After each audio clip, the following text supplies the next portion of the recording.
The following program is rated MA and may contain themes that may not be appropriate for all viewers.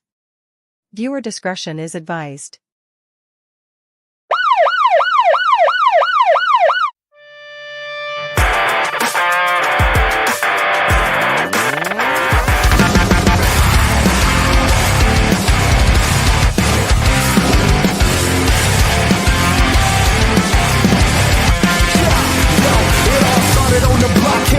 Trendsetters, the school of hard knocks and that attitude ever. Yeah, I just wanted to be one of the best. Holding the mic as I'm yelling out D-Generation X. I will remember it. I'll never forget it. We come a pretty long way. There's so much I can say. It's never really gone away.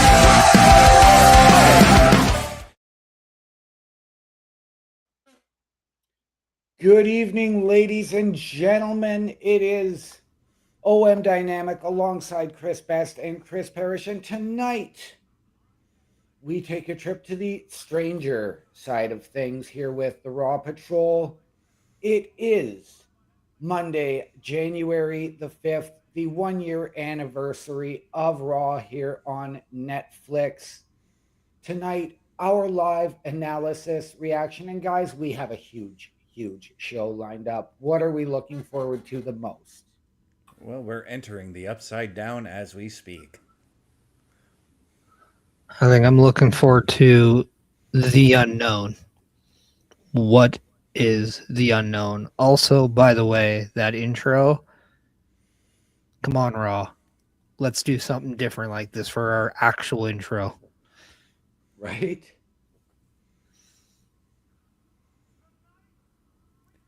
Corey Graves and Michael Cole coming out of a van. Down by the river. Sorry. You know, Cole's outfit kind of looks like Chris Farley's. Corey Graves looks anything like David Spade. No, I know. I am loving this look for Corey Graves, coming out looking like the badass biker dude with the leather jacket, the skinny jeans, and the t-shirt, as opposed to the business attire, so to speak. Yeah, and whether or not this is like about a character on the show, just like you, I have no idea. I don't watch the show. Like you said, I know of the show. Never got into it. Right. I've never seen the show either. It's sort of one of those things that I've hummed and hawed between, but then I always find something else to watch.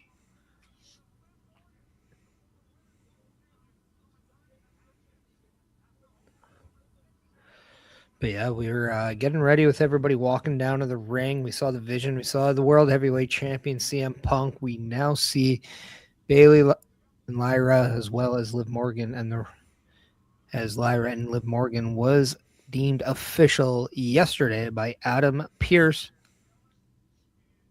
And then we will see MAXXINE DUPRI and Becky Lynch for the Intercontinental Championship. I kind of like that jersey that MAXXINE was wearing there. Me too. I was digging that. Did you guys notice that, let's also send a congratulations to MAXXINE DUPRI, who did get married over the New Year's, as I believe it was December 31st.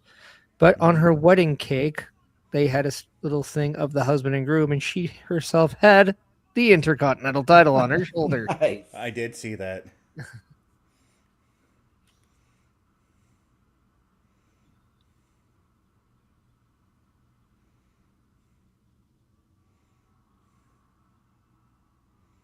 Pyro.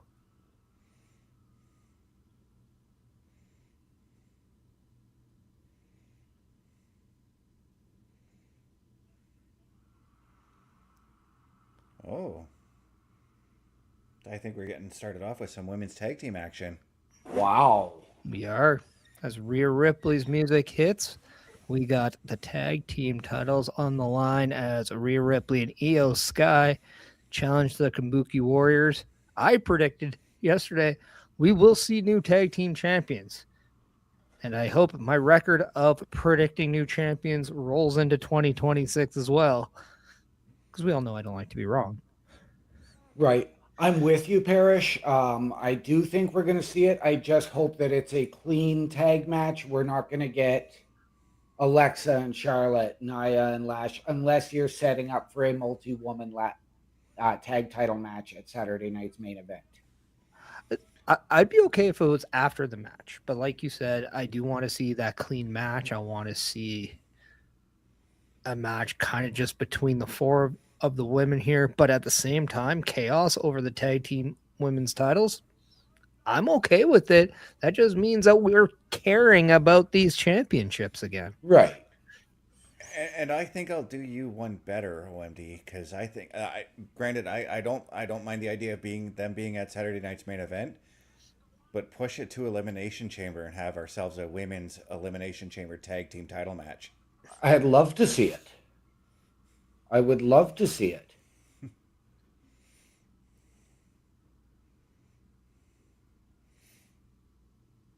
Because I feel like because my prediction is Rhea and Io as well, but I feel like Kabuki Warriors would ask for a rematch at Saturday night's main event. Right. But we also know that Charlotte and Alexa have already said we've got next. Yeah, and we also need to take in consideration that these titles can go wherever they damn well please. So if we want, we could see a tag team match on a 3-hour episode of SmackDown. Right? Mm-hmm. Whether it's with Lash and Nia, or like you said, the next in line in Charlotte and Alexa. Yes. I would be okay, and I would actually love to see Rhea and Io or whoever their next defense before a Charlotte and Alexa, before a Nia and Lash, go to NXT and let Ren Sinclair and Kendall Gray have that shot. Well, that will have to wait until after New Year's Eve, as Kendall Gray is in line for a women's NXT title shot against JC Jane. Yes. I was going to bring that up, but I'm like, wait a minute, did New Year's Eve already happen? No, I do believe that is tomorrow. It is.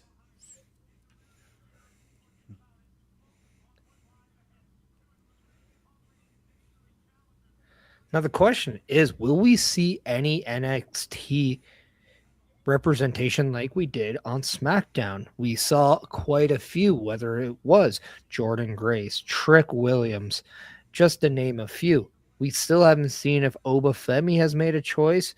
We haven't seen if maybe an Ethan Page comes up or even someone else. Well, and I'm going to go there a little bit later on tonight, and I'm going to look at the Bayley Liv Morgan match, or the Lyra Valkyria Liv Morgan match for that. And do Bayley and Lyra have a backup if Roxanne and Raquel get involved? And I've got to look at a Tatum Paxley, who could very well have her final NXT match at New Year's Eve as well. I'm going to say Jordan Grace shows up here tonight and talks to Adam Pearce to say, what are you going to offer me if I join here?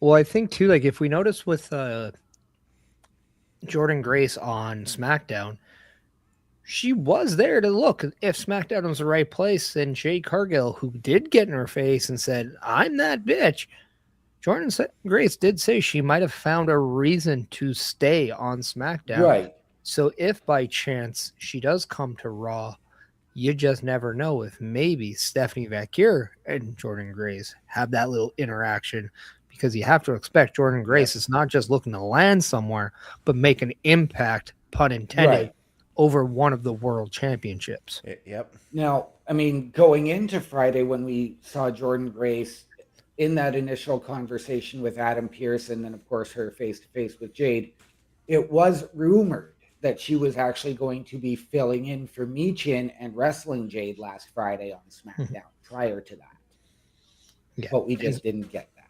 Instead, we did get that Women's United States Championship match instead, where we saw Julia become the new United States champion, also for the second time. Yes. But the bell rings and we're live, and we are getting Asuka and Kairi Sane duking it out to start the match. Asuka and Io. If Asuka's duking it out with Kyrie, I'm a little bit worried. Well, I know. They've done it before.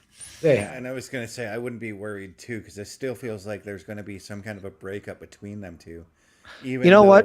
Even I've though seen Kyrie, yeah, even though Kyrie has been rolling with that whole Asuka yelling for Kyrie thing, like she's been playing into it now.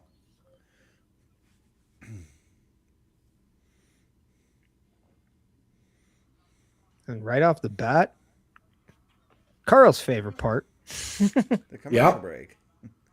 At least we get the action. Yes. And now Asuka trying to roll away from Rhea Ripley, which she does successfully. But this does definitely get the ball rolling on Raw, going straight into a match. There is no internal promo that really goes on for too long. We are setting the pace for this show, and I think it's going to continue all the way around. We know we have 3 other matches to get to. Right. But I feel like we're going to get some time in these matches, and we're going to appreciate every single second of it. Now, with this being not only a crossover episode, but the first Raw of the new year, do we stay to that 2.5 hour limit? Do we go up to 3 hours for tonight? I really wouldn't be upset if this is like the one where you do whatever you want. And let's just put this into perspective. There really is no limit on how long the shows go. They've just been 2.5 hours. Right.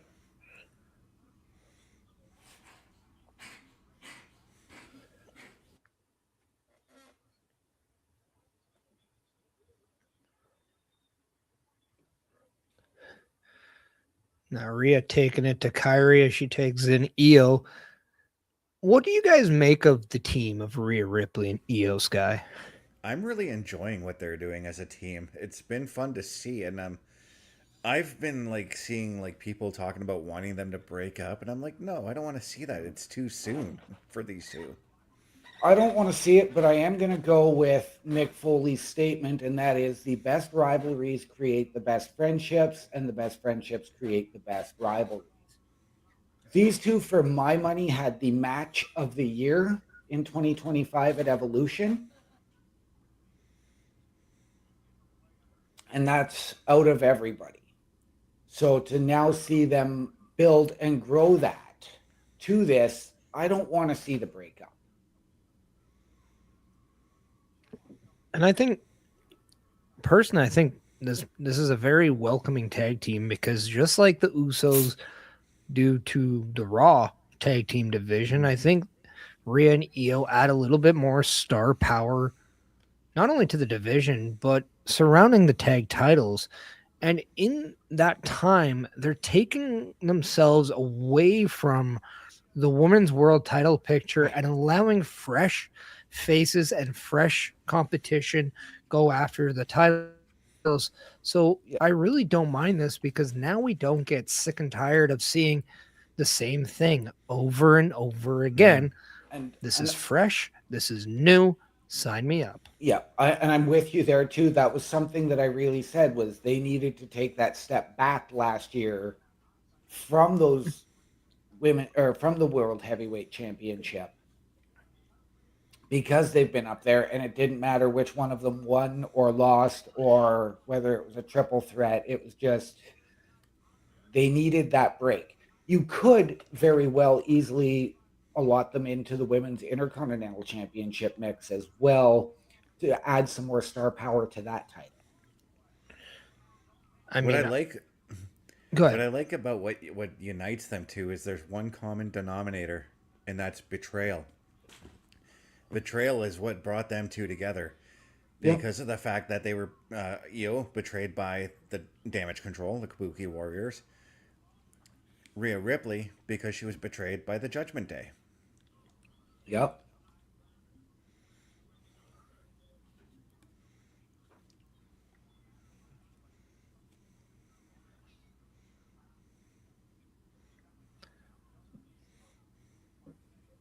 And we can't forget with the fact that both matches where they were featured in last year whether it was that triple threat at WrestleMania or that singles match at Evolution, they both went in with equal and admired respect for one another.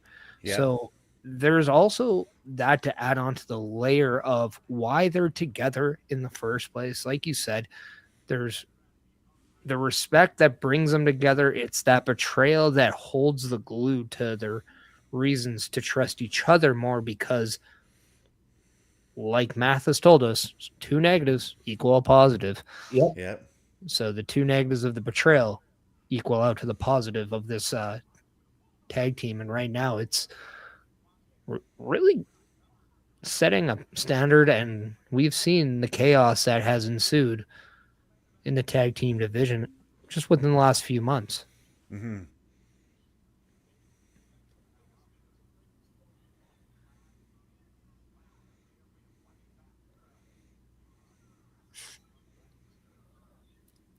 Asuka's really, in my eyes, has just gone right back to prime Asuka and just shown you why she's one of the best in-ring competitors in WWE.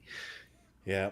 I have not seen the confidence from Asuka like this since probably her last SmackDown run as a singles competitor. Yeah, and see, I also see like she's also brought in bits of her old Kana character a bit, especially with the misspitting as well. Right. And I mean, we all know I am not an Asuka fan. I prefer her character work to her in ring. But I think that, again, like you've already had, like, you had the run with Nakamura. She's not Great Muta. She's not Nakamura. I think that she needs to actually drop the mist instead of continuing with that. Well, Nakamura never ever did the mist. Yes, he did. He did it very briefly. Wasn't part of his entire shtick. Kana, Asuka, she's been doing it her entire career. So.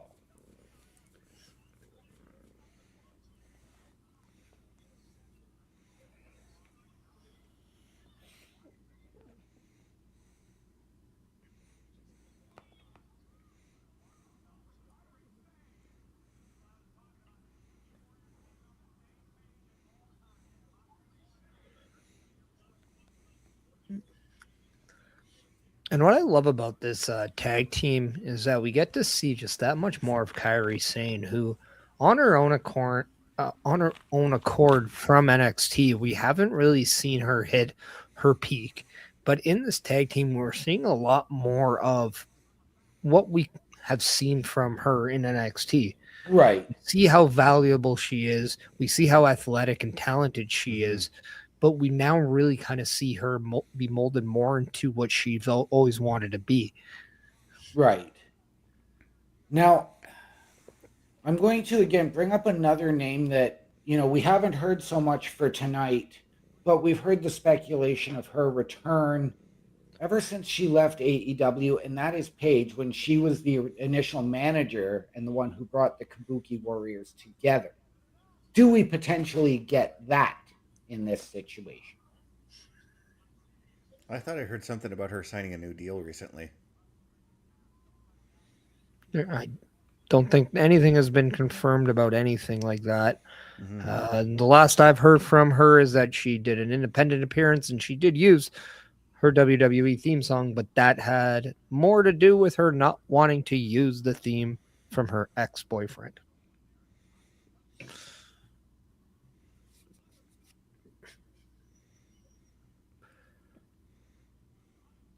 But if I was to think Paige or Saraya was to return to WWE, I wouldn't be surprised if it would be in some way, shape, or form tied with AJ Lee. It wouldn't surprise me if she returns and she inserts herself into the Intercontinental title picture there. Okay.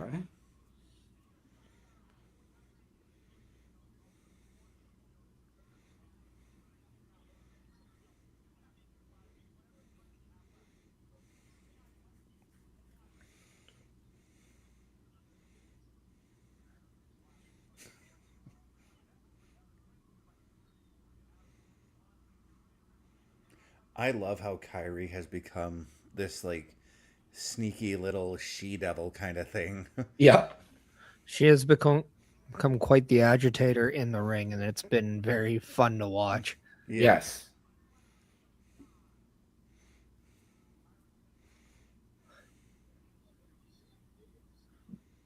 You can totally tell that she has completely shed her Sky Pirate gimmick. And I don't think she goes back to that if her and Asuka ever break up and she turns babyface. I mean, I could see her go back to it, but not like in a full form. Like maybe No. iterations of it, modernizes it, and just mixes it with what she's done. A lot Yeah. of talent have done that over the past, where sometimes the new evolution of themselves is really a mixture of everything they've done. Yep. Yeah. Bailey really the prime example of that in the women's division right now. Yeah, because she's not quite the hugger, but she's got the attitude of the hugger. Yeah.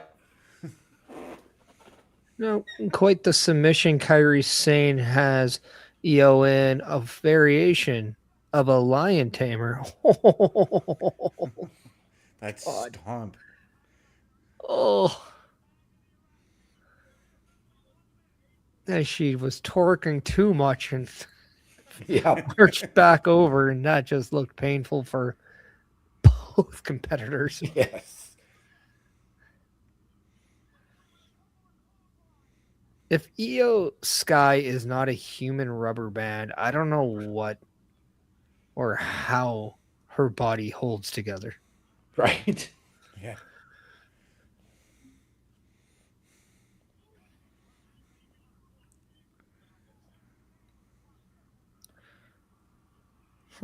Rhea now just taking it to Kyrie. Yeah. Oh. And Rhea hitting that basement missile drop kick. Yeah.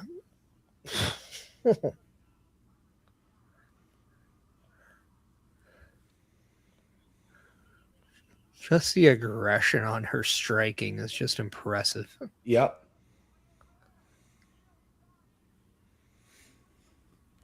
The one thing I do like about the Kabuki Warriors too is they do like a lot of babyface maneuvers, but they still keep the heel aspect to their characters afterwards. It's almost like watching the Rougeau brothers in the 80s, because they did a lot of babyface stuff mixed in with their heel tactics. Yeah.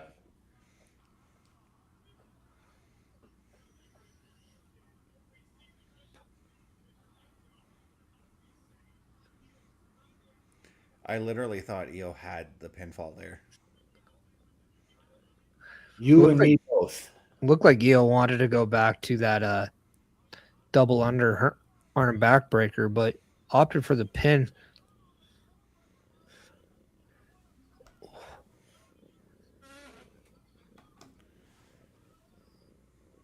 All right, so we've seen a couple of potential tributes already in this match.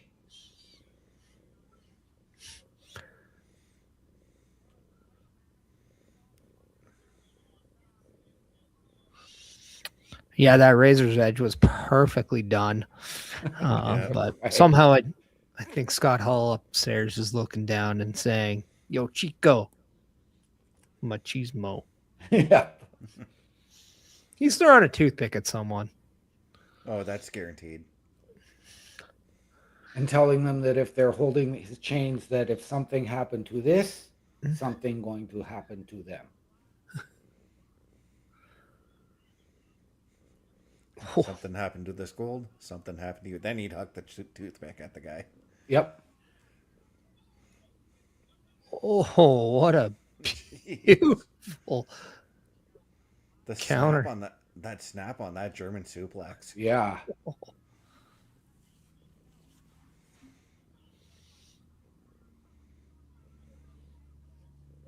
spinning heel kick is just such an unused move nowadays. Yep. But when it's done, it just looks so beautiful. Provided it's done properly.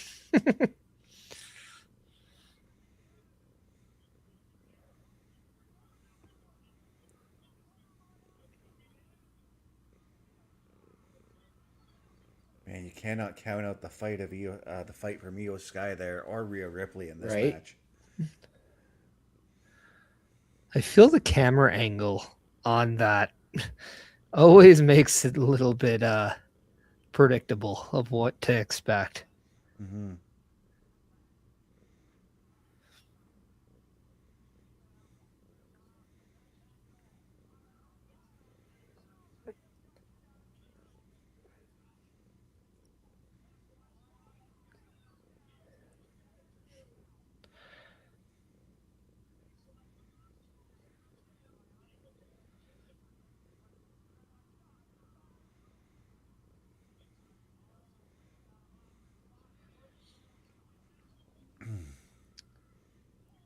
Beautiful transition there by Io and Asuka. You just know that they are absolutely comfortable with each other in the ring. Yep. Yeah. All four of these women seem to be really in tune with each other. Yeah.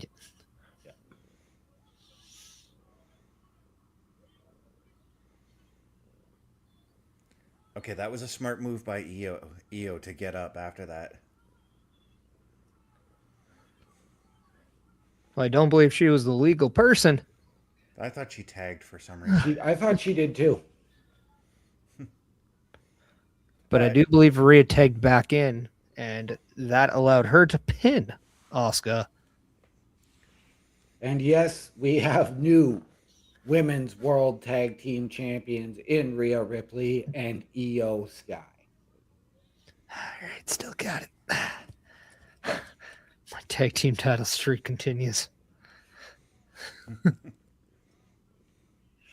Although I think it was quite obvious, as we all did have them as our winners. I'm looking forward to what Io and Rhea can bring to the table as the women's tag team champions now. Right? Well, I think if anything really kind of will happen is we're going to see activity done. And I think WWE is always trying to find a way to put Rhea on just about every show. And now you have it. Yep. I was just gonna say I could see the two of them being like fighting champions and going around to all of the brands and defending the titles whenever they can. I could actually see them showing up if they hold the belts long enough at the next NXT PLE and defending the titles. Yeah. So stand and deliver. Mm-hmm. No, there's one before that. I can't remember which one it is. Well, Heat Wave might be the one before. Mm-hmm. No, Heat Wave is usually SummerSlam. I might be... No, Battleground's in July usually. But that's a whole different topic. We are now getting a little promo package about CM Punk winning the World Heavyweight Championship. But as we do that, let's let everybody know our weekly lineup, because just because it's a new year doesn't mean the shows change. So if you're wondering what we have on tap, just watch this video. Turnbuckle Studios and the Turnbuckle Affiliation Program bring you the week of streams. Monday nights you get the Locker Room Breakdown at 7 p.m. Eastern, followed by the Raw Patrol at 8 p.m. Eastern. Tuesday brings you the flagship show, Turnbuckle Talk, at 8:05 p.m. Eastern. Wednesday we play games with the PlayStation Showcase at 8 p.m. Eastern. Thursday we go TNA when we brace for Impact at 7:55 p.m. Eastern. Friday we secure all details as we answer the call for the SmackDown security detail at 8 p.m. Eastern. The weekend brings you Saturday Night Gaming at 8 p.m. Eastern. On Sundays be sure to catch the Chris Parrish podcast at 12:15 p.m. Eastern, followed by the Boar's Nest at 8 p.m. Eastern. Be part of the shows and join the chat every day.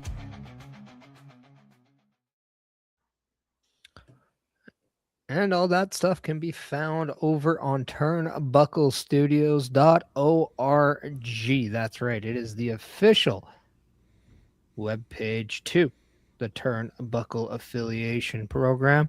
So if you want to go and check out turnbucklestudios.org, you can do so much. But you know what? We're just not going to tell you because that's going to take that whole like why away from you. And guess what? We don't want to do that.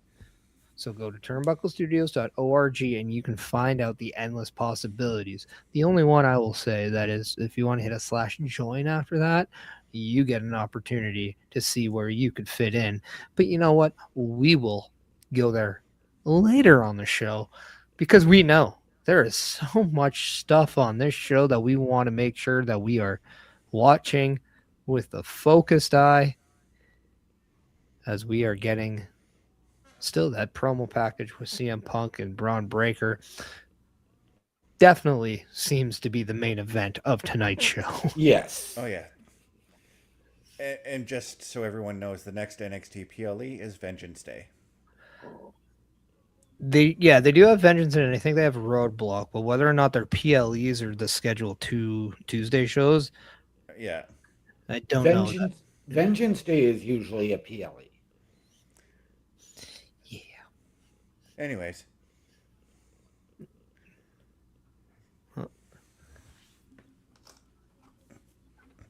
Adam Pearce is congratulating the new Women's World Tag Team Champions.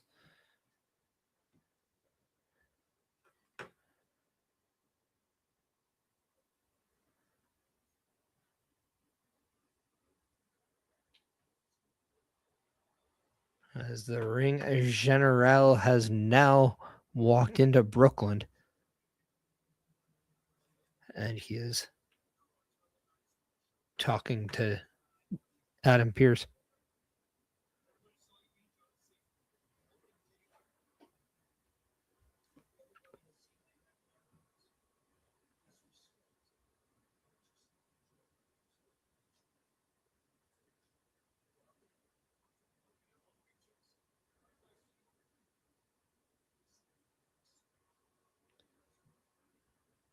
Adam Pearce is allowing Gunther an opportunity to speak his mind to the Brooklyn faithful.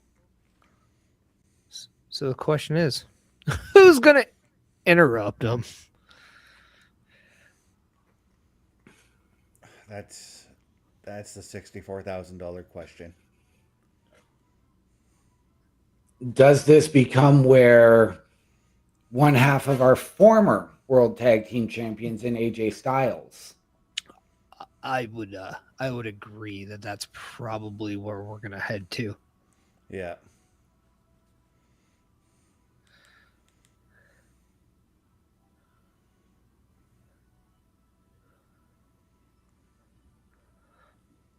As Gunther has made his way into the arena on the stage, he is now holding his favorite new t-shirt that I'm sure you can get at WWEshop.com, as there is that authentic badge on the collar. It says tap like a ... as the picture in black and white has him and John Cena in that rear naked choke. Yes. Now, I know that you and I, Parrish, are suspecting this to be AJ Styles, but could this be where we get that potential return that we've been hearing so much about in Chris Jericho? Excuse me. Who's been the one that's been saying Gunther's going to fight AJ Styles next? Me. It was the most obvious thing when they keep talking to each other. I was saying it even before that, though. I know you were.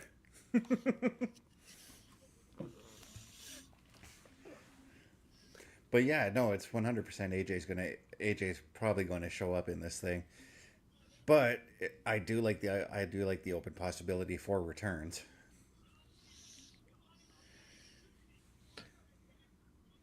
All right. Gunther does have a little pattern on the inside of his jacket, I've noticed.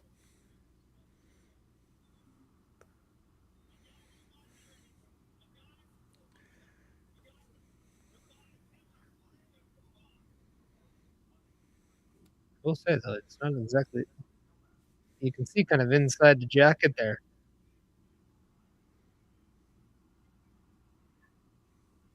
Does that remind you of anybody? I didn't see a pattern.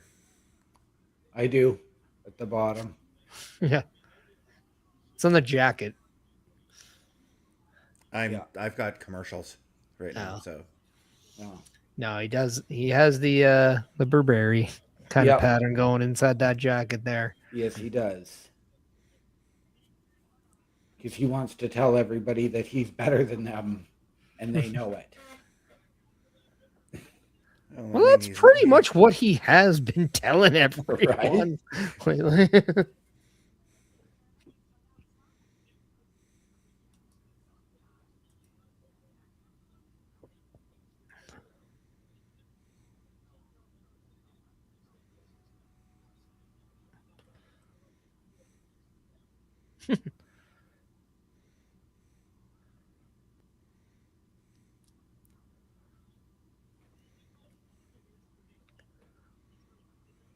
Now, I will say, if we were to get anyone from NXT, this could be the time Obafemi would be the perfect candidate.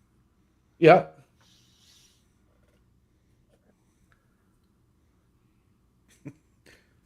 I don't know why, but I thought about when Keith Lee showed up in the Royal Rumble and Brock Lesnar did that whole big boy thing. I wouldn't be surprised if that happens again at the Royal Rumble with Obafemi coming out if Brock Lesnar is going to be in that match. Well, you just said the name. What if this is actually more for Brock Lesnar? Yeah. Right? But I'm going to ask, do we see Gunther here tonight be the first person to declare himself into the Royal Rumble match? No. I'm going to say yes because I think we need to start to get the ball rolling on who's going to be in the Rumble. Why no?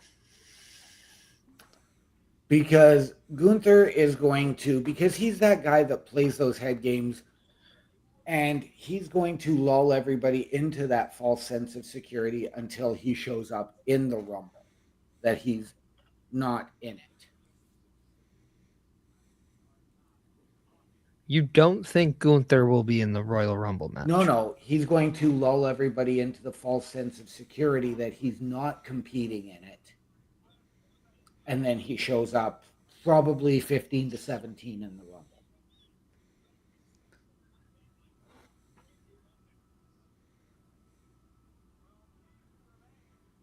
Is there anybody else who kind of wished that van became the Judgment Day's lock? Right? Yeah. But I'm going to say on the flip side with the yes for Gunther being in the Rumble because he's been cocky and showboaty that he will announce it being in the Rumble and be cocky and showboaty about winning the Rumble for the next few weeks.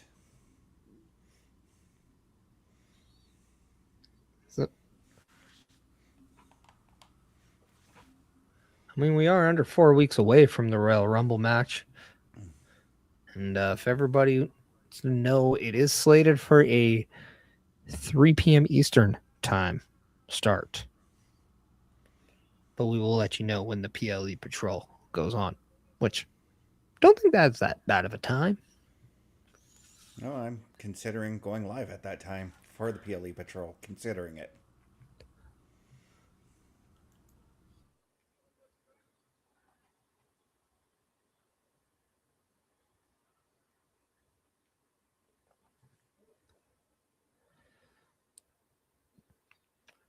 Now, I have a question for everyone. What if AJ Styles comes out and both men declare themselves for the Royal Rumble match, but at Saturday night's main event, they have a match and whoever loses comes out number 1 in the Rumble?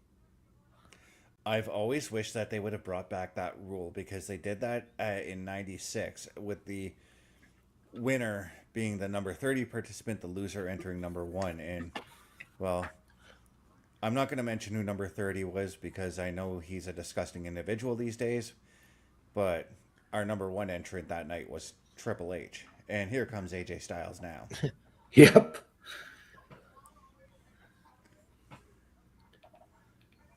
And AJ storming to the ring.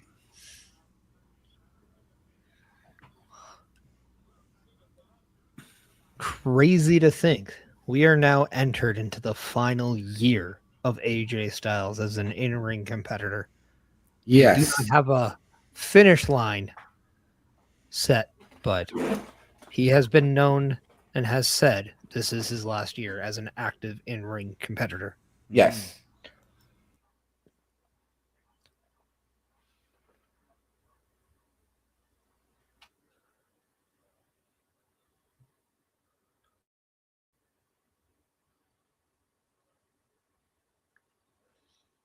And you can cut the tension with a knife here.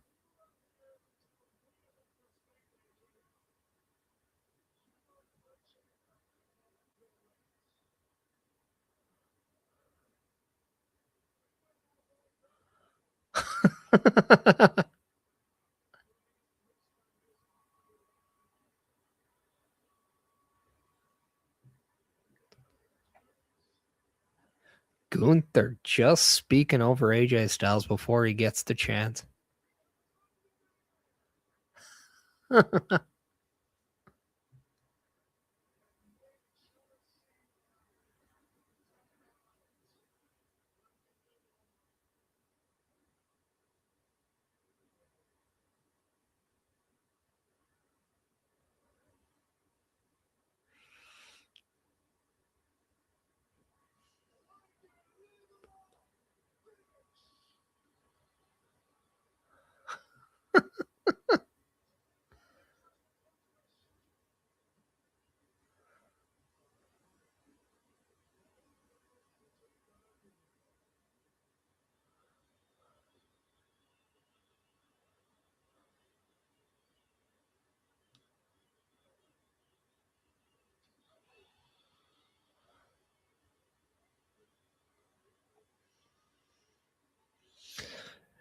If Gunther did not expect AJ Styles to slap him over the face after he berated him for the last few minutes, Gunther might not be as smart as I gave him credit for.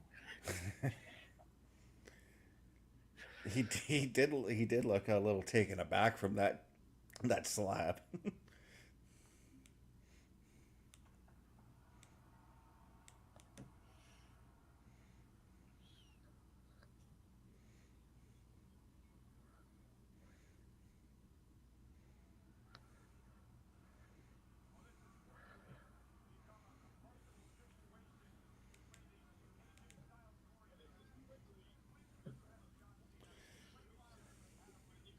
So an interesting development. Nothing set in stone. Nothing to lead us anywhere specific, but we know a future date between Gunther and AJ Styles lies in front of us. Question is when? You don't have to. I'm going to say, this is just my guess because we heard last year at SummerSlam that AJ said it could very well be his last. I'm leaning to WrestleMania.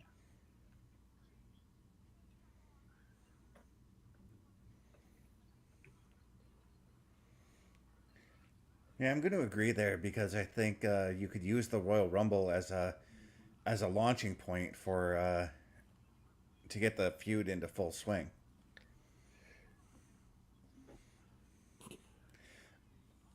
Or you could use it as like a conduit to Yes. bridge the feud. Yes.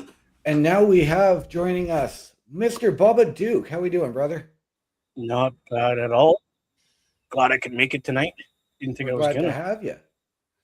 Have you seen or heard anything that has happened so far on the show? I got home just in time to catch the end of the first match. Okay. And then just caught this as I was loading up. So I'm pretty excited to see AJ and Gunther meet in a future match.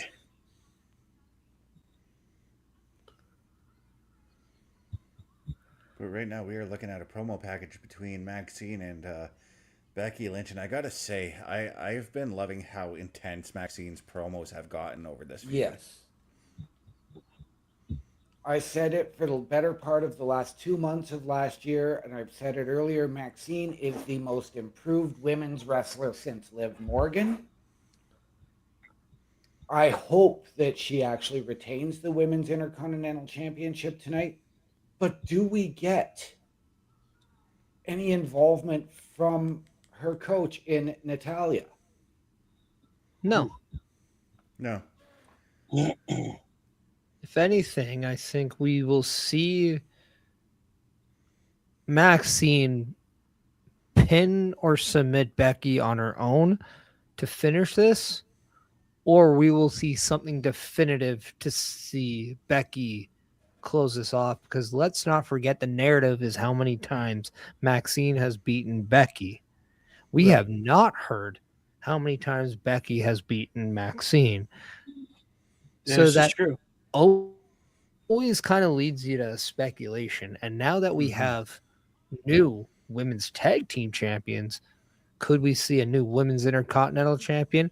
Could we see the first ever 2-time women's intercontinental champion? I'm going to say no based on who the referee is in this match. Jessica Carr is the referee. Right. I'm saying no because I do still have it. Does Maxine bring that X factor? Does Natty accompany her to the ring? Do we get more to that potential AJ Lee Becky Lynch one-on-one match in this? I apologize. I thought I saw Jessica Carr in the ring. I didn't. Yeah, and unless you got an Adam's apple, that is not Jessica Carr. No.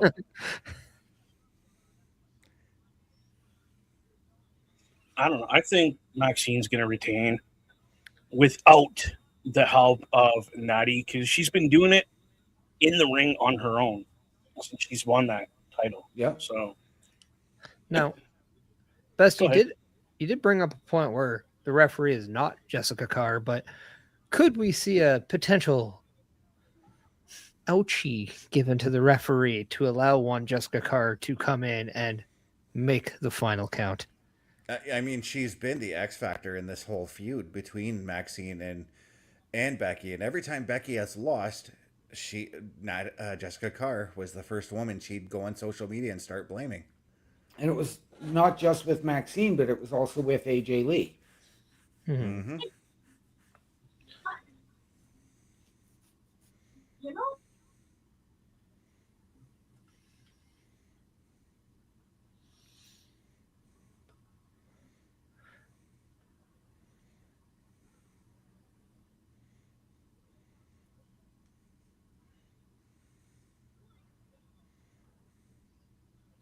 This is quite the odd interruption. Right? Yeah, I would have saved this for in between matches, but the reason they're doing this is supposedly they asked a bunch of fans to dress up in their favorite Stranger Things costumes and whatnot. So I'm glad they're showing the dude in the LWO shirt. Right?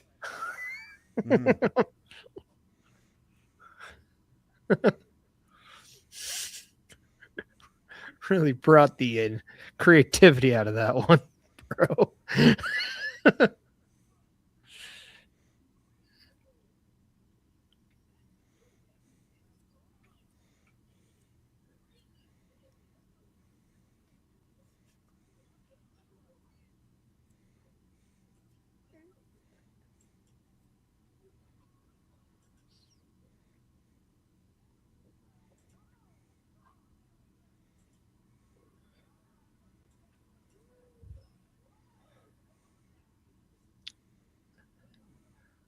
I just feel like this is something that you just do for the live crowd. I don't really need or want to see this on TV. Right? Yeah, I'm fine with it. It doesn't bother me. I just don't care. They all look stupid. Right? yeah, some of them didn't even have anything to do with Stranger Things, like Mr. LWO. That's my point. The girl that was wearing Alexa Bliss leather jacket. What's that got to do with Stranger Things? Other than she's strange. This is like the one aspect of like why I didn't want this as a collaboration, because we're gonna get those interruptions from the momentum of a show, and I now feel like that kind of wrecked the momentum going into Becky's entrance, to where that could affect the pop that maybe Maxine gets.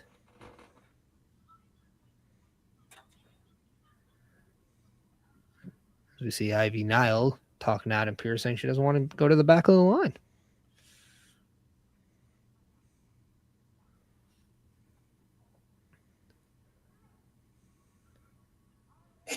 He's having a rough night.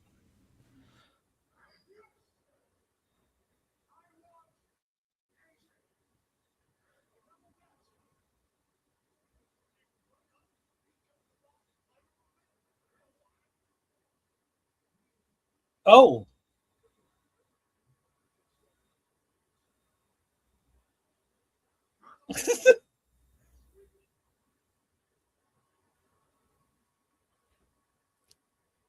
Well,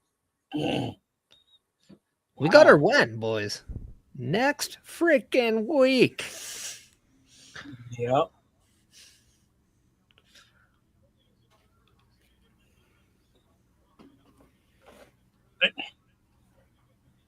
Yeah, I just feel like the flow of the show so far is way off.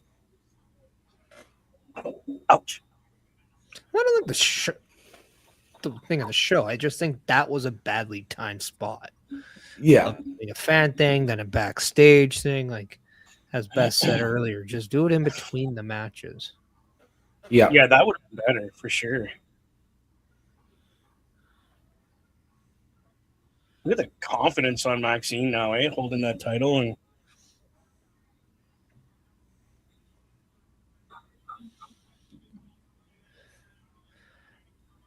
well, and that's just something you have to wonder if you're going to worry about. Is we have Brett Harrington coming in all the way from New Zealand. How you doing, Brett? We were watching Monday Night Raw, the collaboration of WWE Raw and Stranger Things. This is the Raw Patrol featuring OM Dynamic, Chris Best, myself, Chris Parrish, and Bubba Duke, live on Turnbuckle Studios as Maxine DUPRI is set to defend her Intercontinental Championship against Becky Lynch. How are you doing? And welcome to the show. Thank you for joining us, Brett. Much appreciated. Let us know if you like what you're seeing, what you're hearing from us. Thank you again for joining us. We greatly, greatly appreciate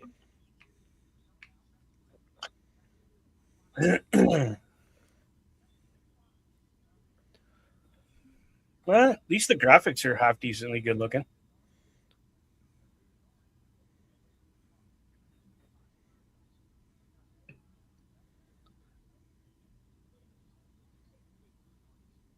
And this is kind of what I'm already liking. I'm liking the fact that we're going to see Becky Lynch kind of use that experience to kind of bully Maxine, because that is what she has. She has experience. Maxine does not.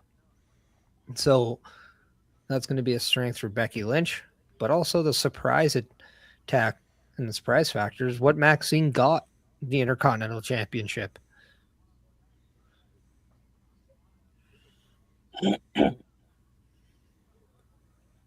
Brett coming in saying it's Tuesday afternoon there and everything is looking good so far for him. If it's Tuesday afternoon for you, Brett, please do not tell us about the future. I don't want to be spoiled as to what's going to happen tomorrow for me. Newsflash. Sun goes down, sun comes up. Yeah.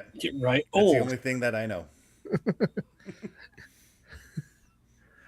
And Becky Lynch kicks you right in the right in the upper thigh there. That did not look nice.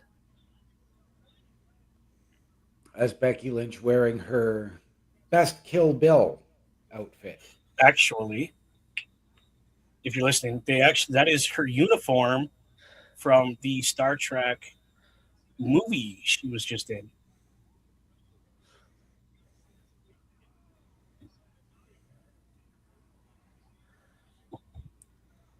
Which I think premieres, or TV show. It premieres tomorrow, I think.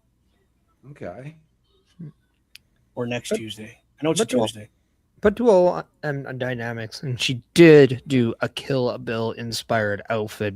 I believe that was WrestleMania 35, where she won the first ever women main event at WrestleMania. Yes.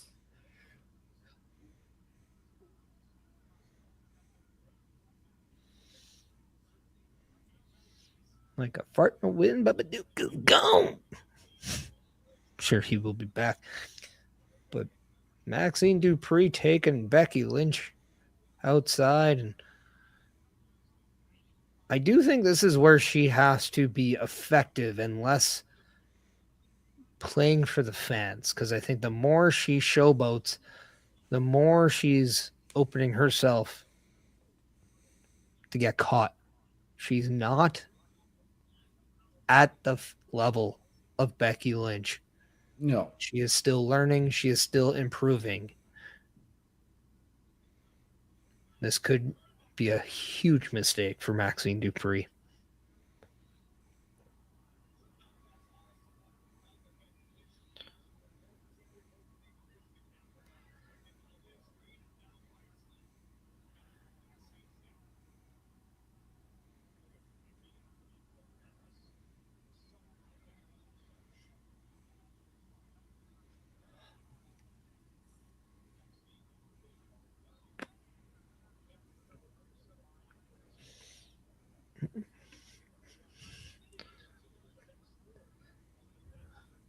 Let me just see the Bexploder now from Becky to Maxine. Becky is in full control of this match so far. Yes. And then hits that baseball drop kick, or the basement drop kick on Maxine going to the outside.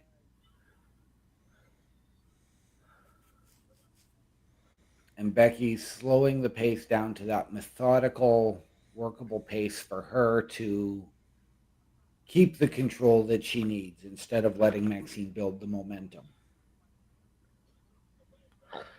Yeah, and this is exactly how Becky Lynch probably wanted this match to go, where she's in full control, getting a chance to wear Maxine down, because let's not forget, Becky still looks at Maxine as that rookie, someone who doesn't belong in the same ring as she is. So making sure she's testing all areas of Maxine game is part of her vision to victory. I hate when they do that. I hate when they fade to black when it looks like they're about to do a big spot. Yep.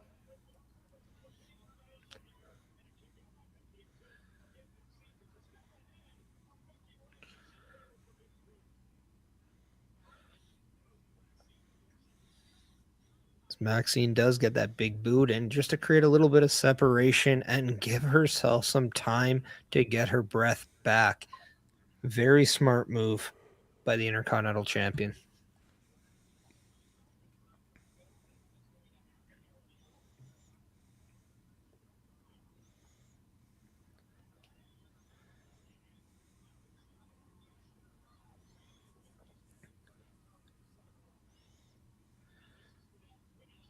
Do want to let everybody know that still to come, we still have Bron Breakker challenging CM Punk for the World Heavyweight Championship.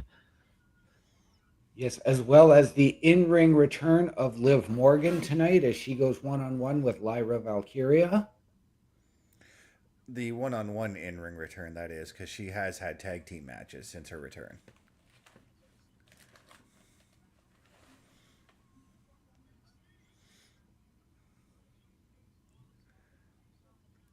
But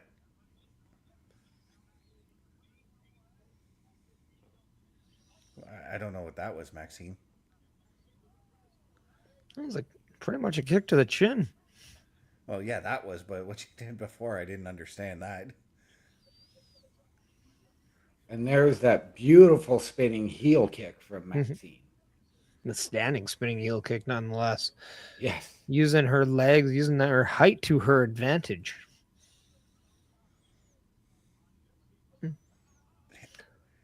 And even though Becky caught that one, Maxine using the legs again to take Becky down. Now she's got the ankle lock on. And I think that's a mistake, though, by what Maxine just did. She negated her own pinfall attempt just to get to the submission. You never know if that's the pinfall that can get you. Yeah. Like I said earlier, that surprise factor is definitely something that works in the favor of Maxine. I thought it was a mistake. She took it away from herself. And Brett is saying he's picking CM Punk to retain the title tonight. Well, Brett, I am in 100% agreeing with you on that one. You can make me the third on that. I'm going back and forth. Right now I am leaning towards Punk, though.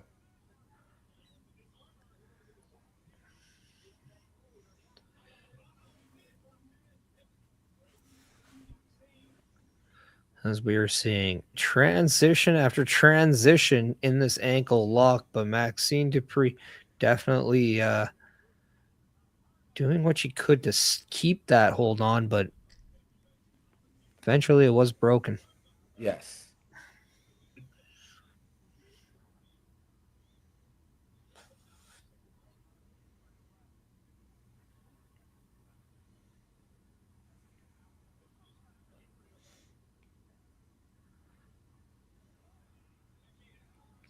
And quite the superplex there from Becky into a beautiful DDT.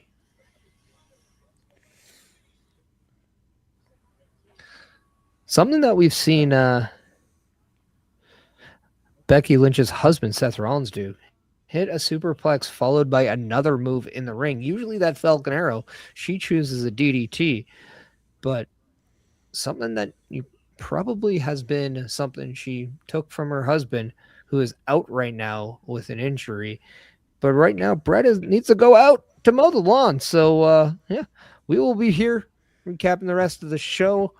So, go do a good job with your lawn. Don't miss any corners. Those are the tricky ones. Yep. And it's interesting you mentioned Seth Rollins. Even though he is hurt, he is in Brooklyn. Supposedly. I didn't see him. Have you? I saw pictures of him in Brooklyn.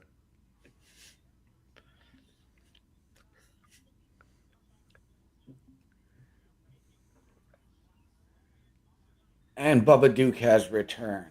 Yeah, you went to Brooklyn too. My daughter called. From Brooklyn? Yeah, from Brooklyn, saying she's enjoying this wonderful match. And a beautiful German there from Maxine Dupri.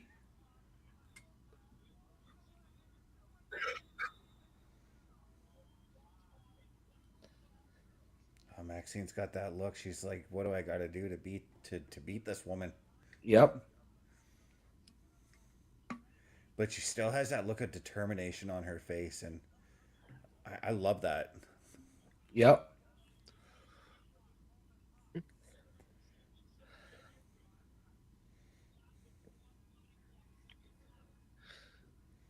Well, she should be focused because she's in the ring with one of the best in-ring performers that WWE has in Becky Lynch. And it's going to take a lot more than just a crossbody to put the man down. Yep.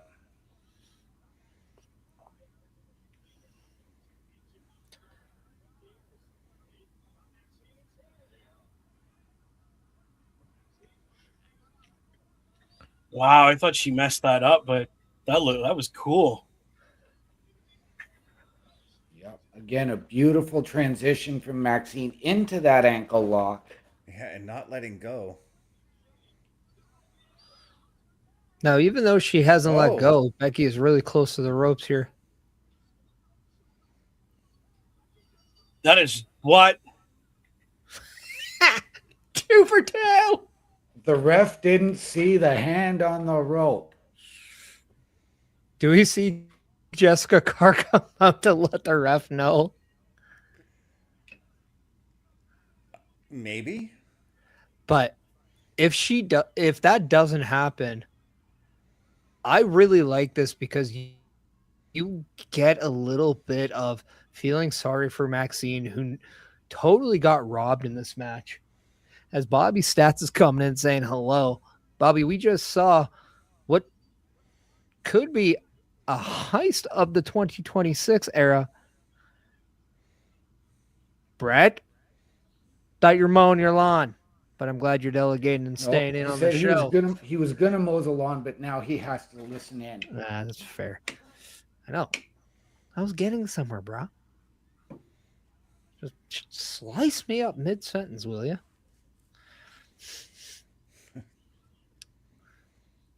And yeah, Maxine does still refer to LA Knight as her brother, so. Yes. But right now, I refer to this segment as 1-for-1 Oba Femi, your current NXT champion. With his title being on the line tomorrow night against Leon Slater. Okay.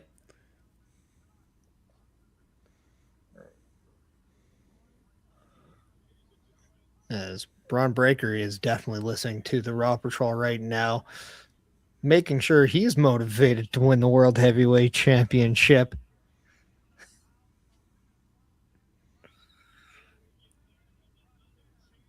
Okay, there's Stephanie Vaquer in a walking boot.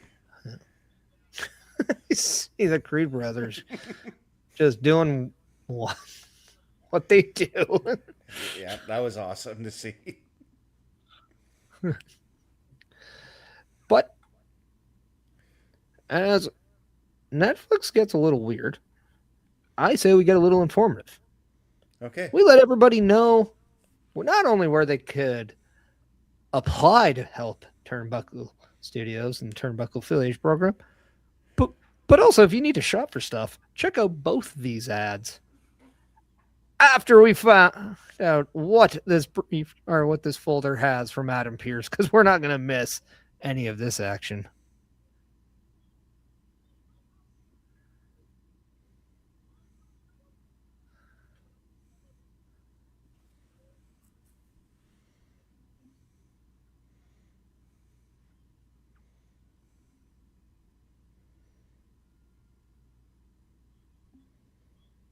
And we have a new addition to Monday Night Raw, everyone.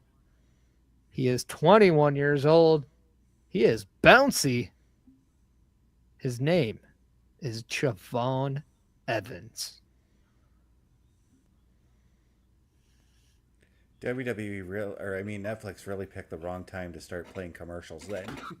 If they were going to reveal that.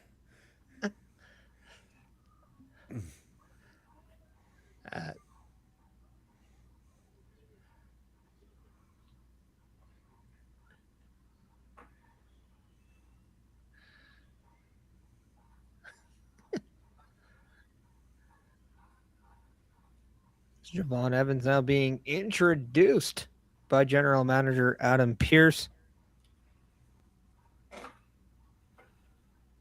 He is the newest member of Monday Night Raw.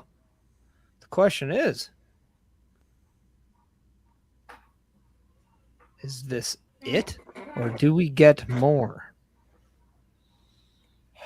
I think we got to get a little bit more tonight. We probably need at least one more big announcement, big surprise. Oh, I was just talking about the segment, but yeah, no, I do think that.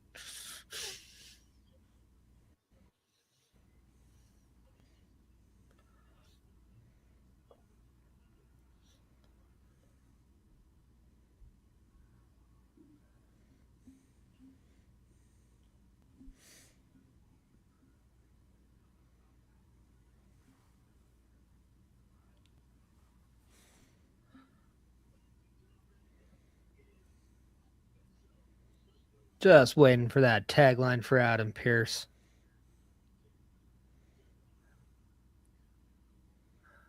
As Javon Evans officially signs that contract.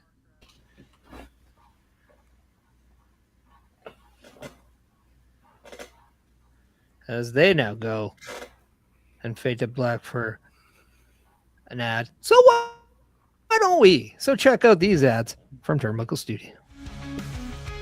A Turnbuckle affiliation program is looking for more people. If you have passion level for pro wrestling, sports, videos games, or something else, then Turnbuckle Studios is the place to be.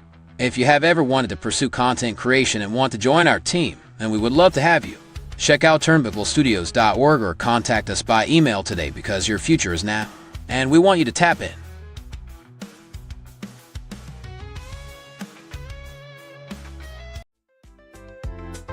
The Turnbuckle Studios store is open for you 24 hours a day, 7 days a week. Get the merch and represent the best from the shows you watch on a weekly basis. Multiple styles to choose from with over 10 products available. Don't get left out and pick up all your favorites today. Find us at carlcarafel.redbubble.com. That's right, everybody. If you want to go to turnbucklestudios.org, that is the official webpage for the Turnbuckle Studios and the Turnbuckle Affiliation Program, where you can find just a plethora of things. And one of those things is our official shop. That is carlcarafel.redbubble.com. So if you want to go to a Redbubble store, you can pick between any one of the shows or even the brand itself, whether it's clothes, hats, phone cases, mugs, pillows, they got it. So go to carlcarafel.redbubble.com. And if by chance you want your show to be added, well, all you have to do is go to turnbucklestudios.org/join, and you can fill out the application, and we can start to talking about how you can tap in. As Bobby Stats coming in saying, happy Monday, everyone. I could see Javon Evans in the Intercontinental Championship picture. Good evening to you, Bobby. Great as always to see you, my friend. It's a pleasure to have you here. We've missed you since last Monday, so thank you as always for joining.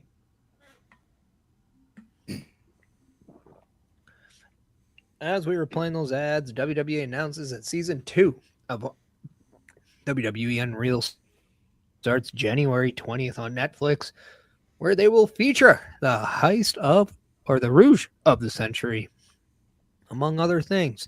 So make sure you're checking out WWE Unreal, because I know we all will. Mm-hmm. Maybe not for me. I tried to watch the first season. I had a hard time getting into it.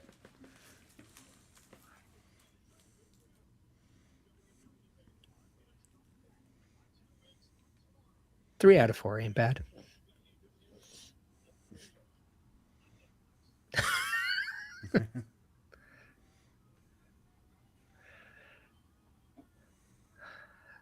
As Bubba Duke is yeeting. Bubba Duke, let us know. Why are you yeeting, my friend? It's the Usos.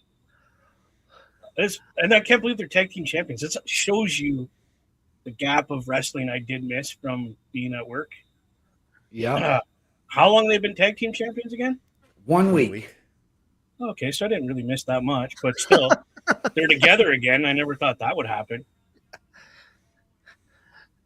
Yeah, they're this is their 9th reign as tag team champions inside the WWE. Nice. And the question is, we've seen AJ Styles. I think it's safe to say we will not see the team of AJ Styles and Dragon Lee. And we will see somebody else, whether it is the New Day, War Raiders, but maybe, just maybe, we finally get the Creed brothers, who we saw messing around in a boat just a few minutes ago. Right? And to be fair, I think I'm going to miss the tag team of AJ Lee and Dragon Styles. Another team I want to say, could we see Dos Americanos? I think we absolutely could. And Best, I absolutely loved your play on words and the pun there. Thank you.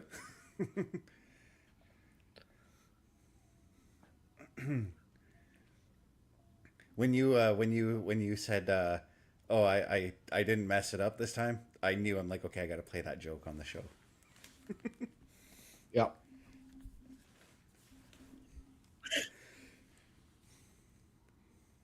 But no, I am very curious to see who's going to be first in line for their tag team titles. Well, now it's the fans chanting "Run it back," and Yeah, right. they will. I mean, at this point, I think I'm just gonna say, just let the Usos drink whatever they want before this, and let's just see what happens. Yeah. I'm going to put it out there. It's going to be the team of Roman Reigns and Jacob Fatu to challenge them. Not all opinions on the Turnbuckle Studios are affected nor shared from everyone. Every word that OMD states is his opinion and his opinion only. The rest of us who use logic and common sense do not share his views.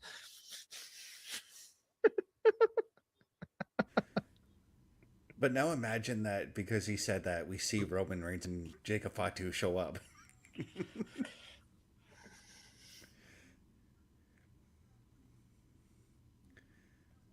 We over here at Turnbuckle Studios do not agree with playing with OMD's feelings the way Chris Best does. Well, I mean, we've all mentioned things that were pretty silly in the past, and they have happened.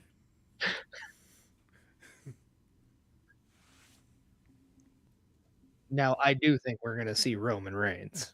I just don't think it's going to be here.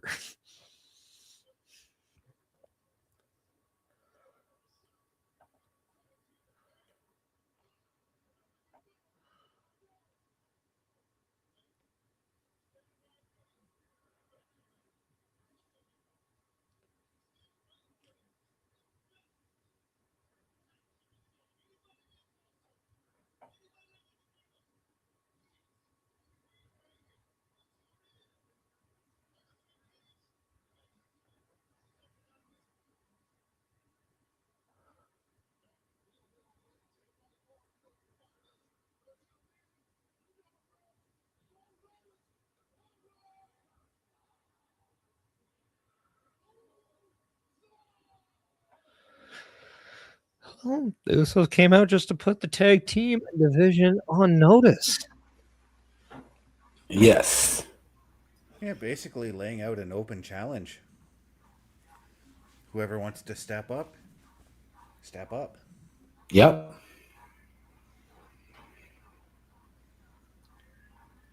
Is this where we get two members of the Vision to actually step up and challenge, whether it's a Logan Paul and Austin Theory, Bronson Reed?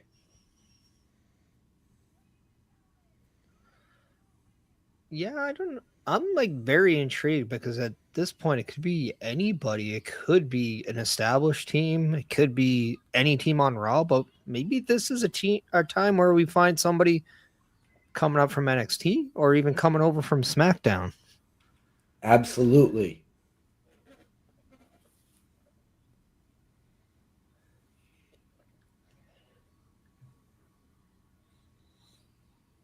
But OM Dynamic, I do think your vision might be aligned here as we are getting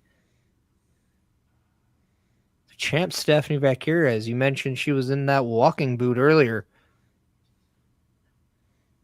Do we find out if there is something more about that walking boot?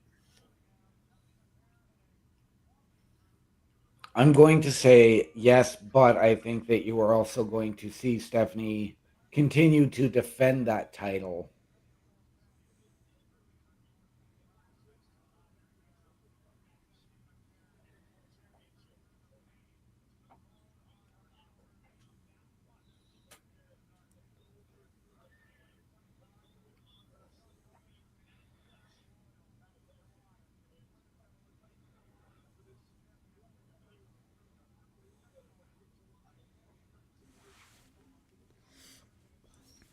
I kind of like Bobby Stat's choice for the tag team there, saying, "What if it's the Machine Guns?" I really like that. What if it's the Street Profits who we haven't seen in a while? We haven't seen the Machine Guns in a long time either, so it could be either one of those two teams.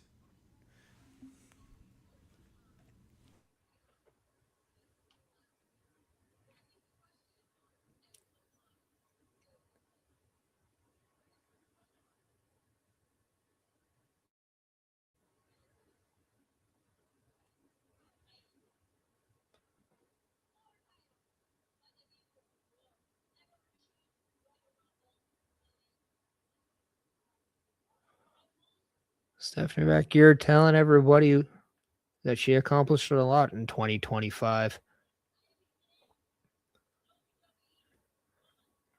But it all came down to when she became WWE Women's World Champion.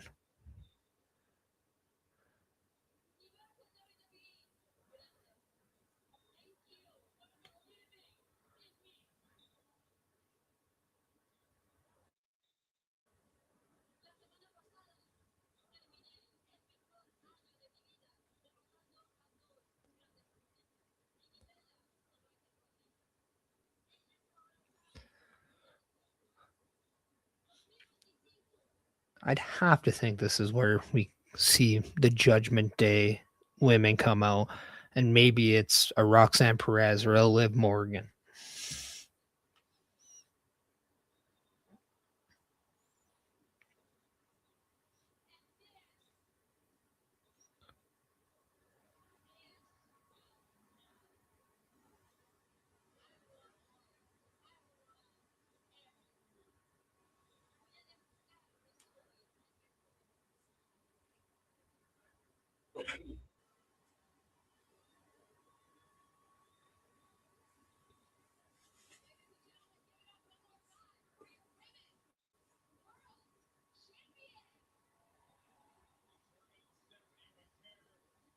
Oh, wow.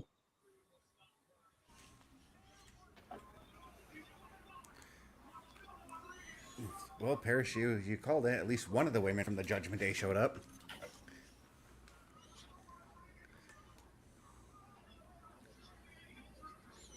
I love that it's Raquel. Yes. Right? That's actually what I've been enjoying about Stephanie's reign. Is she's giving like these women that you normally wouldn't see in championship pictures getting that championship match. Yeah. With the exception of Nikki Bella. I mean, that seemed pretty obvious when she returned. As we have Polar Knights coming in, says Robert Troll makes sense now. Well, thank you. I love this 4 guys. Oh, there goes the near ring.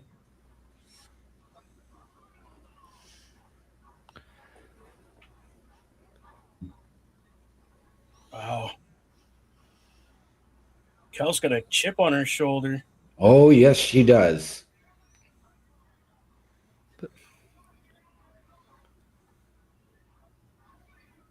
And here come the refs.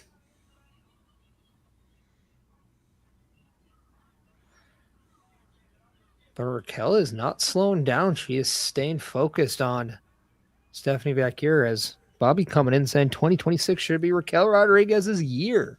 Okay, I'm with you, Bobby. Oh, Adam Pearce is ticked off. He tossed that chair and almost went into the crowd with it.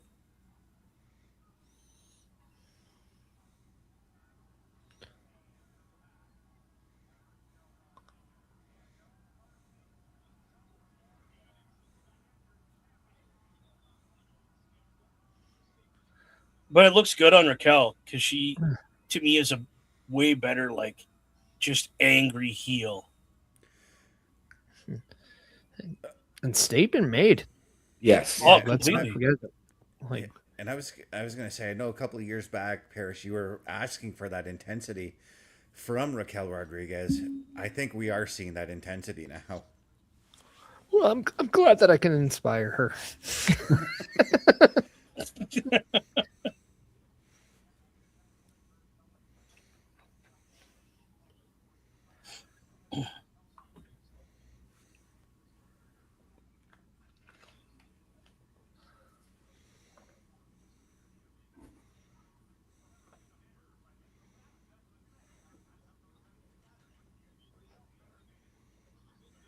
That's to Stephanie's credit. She is not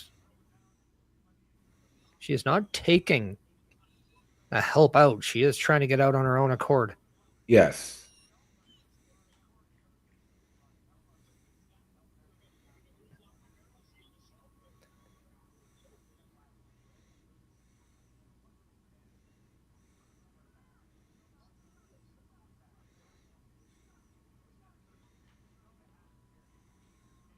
Between these two guys, they could literally just pick her up and carry her. Yes, but I don't think Stephanie Victor wants to be carried out. I think she No. wants to walk out, even if it hurts.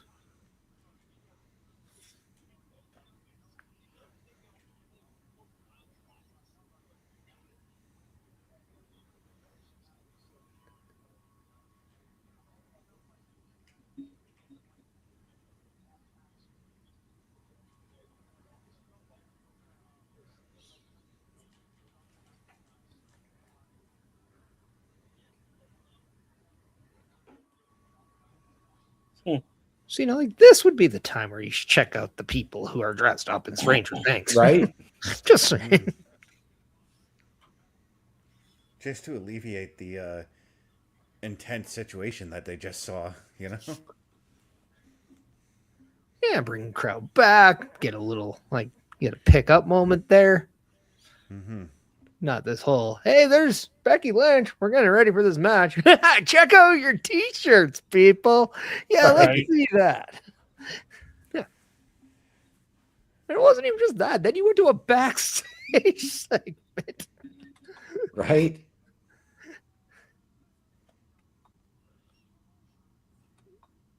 Now we are getting Charlotte's WrestleMania commercial.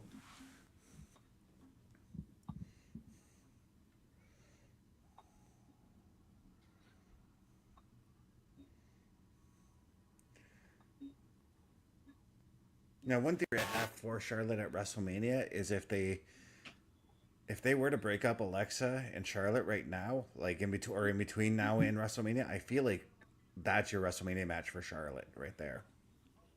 Yeah. I would like to see WrestleMania be the moment where that breakup happens. Ooh. Okay. And maybe they're in a match for the tag titles in some way. They don't win. Or maybe it's mid-match. But that's where you see Charlotte turn on Alexa or Alexa turn on Charlotte. Put that multi-woman ladder match, have one of them up to grab the belts, the other one gets pushed into the ladder, knocking them off, and they think it's deliberate, and that's how you do your split. It doesn't even necessarily have to be a ladder match. Remember a couple years ago when they had the those two tag team showcase matches at WrestleMania? You could even do it in that kind of a sense too. Yeah. What was that? Oh, geez. Well, Raquel's not done with her. Nope. Well, taking a line out of the newly acquired Matt Cardona, Raquel's not finished yet.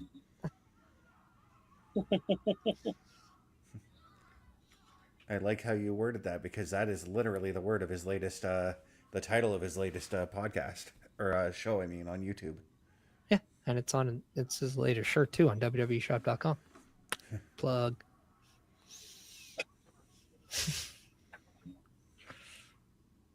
And Raquel being told she's done and get out of the building. I mean, at that point, you kind of have to tell her to leave. If you don't, it's just going to continue. In the words of our Godfather, she probably get, okay, bye.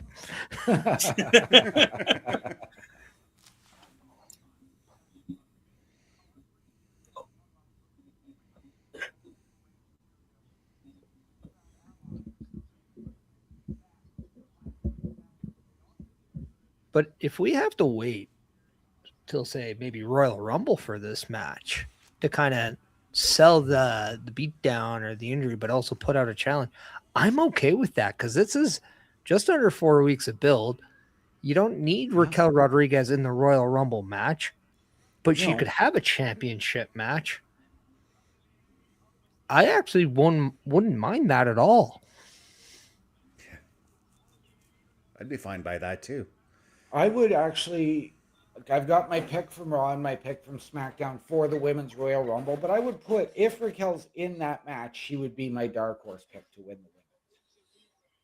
And there's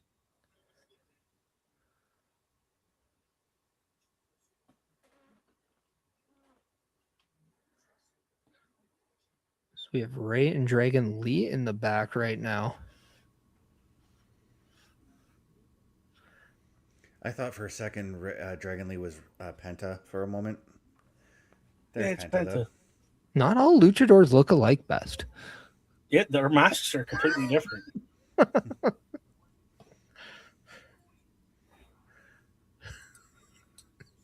It's a little bit of a height issue, too. That'd be like comparing me and you best. Yeah. I'd be like, what you talking about, man? Boop.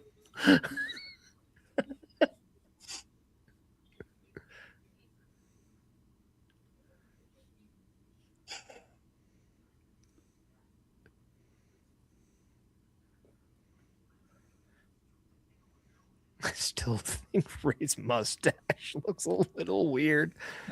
Why does his son have a better looking mustache than him, man? Like, why?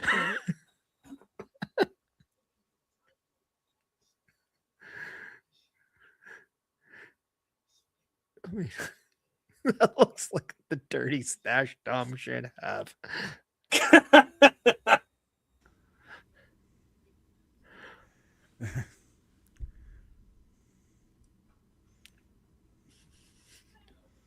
Lots of respect between those two luchadors right there. And let's not forget, those are the two men that started the 2025 Royal Rumble. Yeah. And it was fantastic. Yes. Speaking of which, we are getting our third women's match of the night.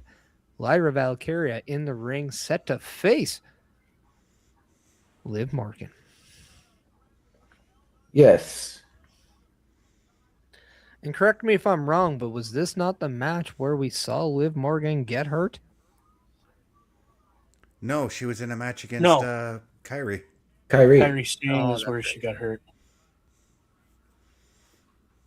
That is an odd-looking championship. Mm-hmm. That's the Stranger Things title. It's definitely strange.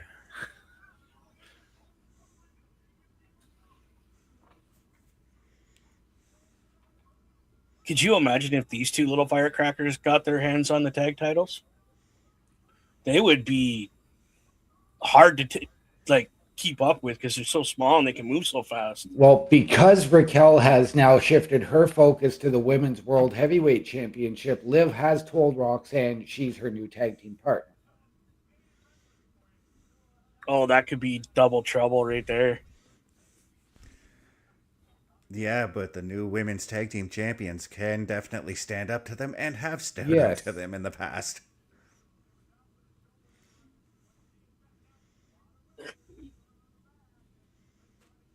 We talked earlier about a potential breakup of Alexa Bliss and Charlotte.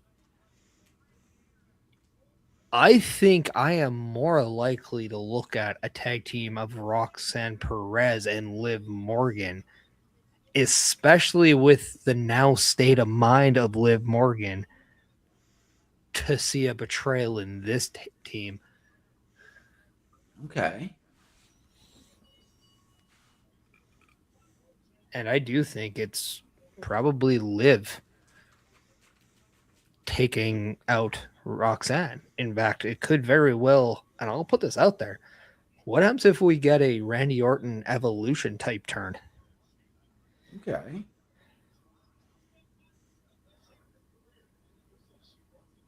See, and I'm looking at the idea of the Bayley-Lyra breakup, although those two are really starting to find their way and come into their own now as a tag team.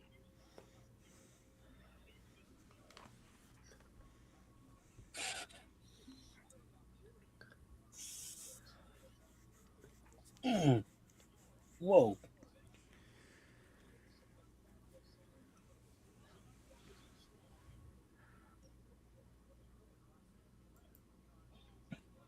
Carl right now crying while at work because he's missing Liv Morgan in the ring tonight.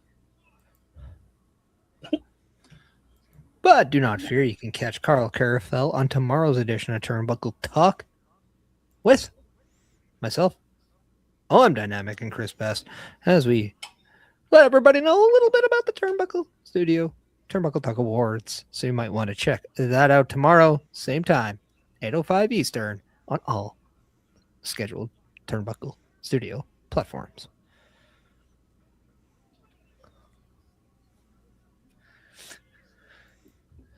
It is intriguing to look at Bailey, who's wearing purple hair, and the color purple has been associated with the Judgment Day over the past years.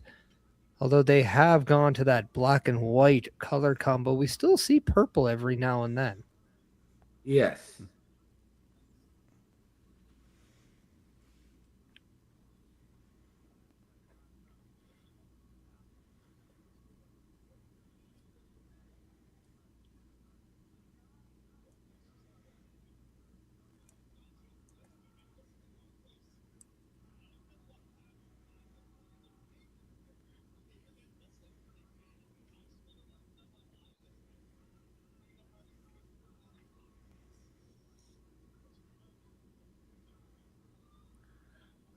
And now Liv Morgan going for the Boston Crab Walls of Jericho in the ropes.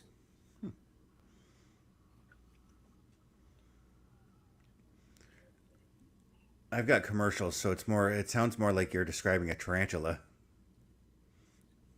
No, it was actually a Boston Crab. Oh, okay. With Lyra's shoulder being pushed into the ring post.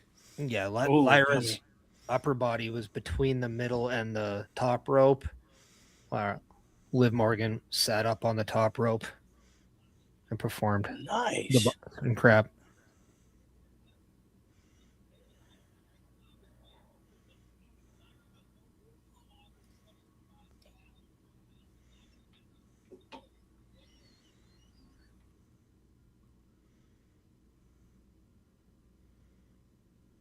Yes, beautiful backstabber there from Liv. Taught to her by the one and only Carlito. Backstabber? Backstabber. Backstabber? Backstabber.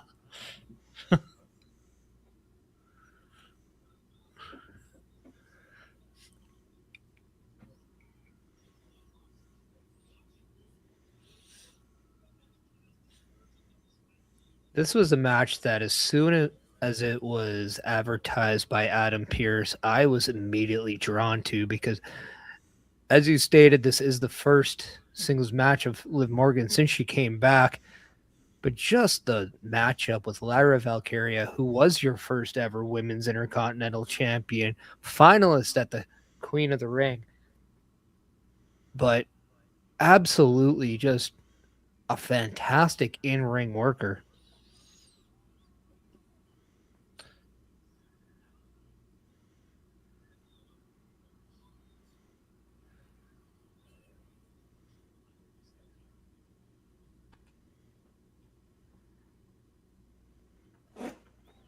Well, that's cool. Saturday night main event's going to be in Montreal Yes. this month. Oh, That's yeah. cool.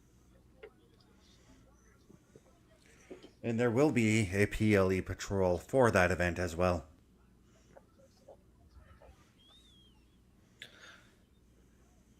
Oh, double clothesline.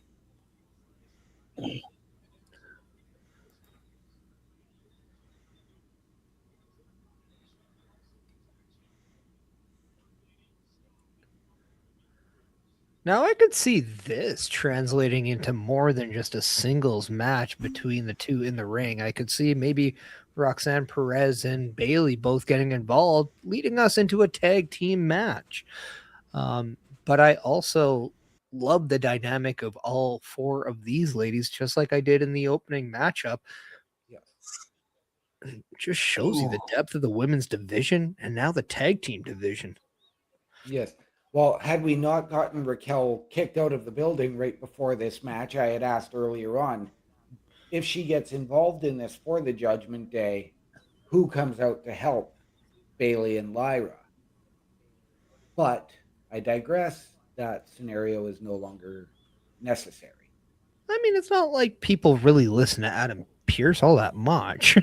True. I mean, superstars have found a way to sneak back in. Right. Let's go to the front, buy a ticket. You're good. Go ahead, Best. Bubba just already said what I was going to say. Oh, yeah, you got one up on him. Now, I will say, if by chance Rodriguez does come back, and we know Stephanie Reckier is not in a shape, if it's not her, could this be where maybe a Saraya comes down, a Paige makes her return, or could we see a female call-up from NXT, whether it's Jordan Grace, maybe it's Sol Ruka? Oh, right. Or as I suggested earlier, a Tatum Paxley, because she has that history with Lyra. oh.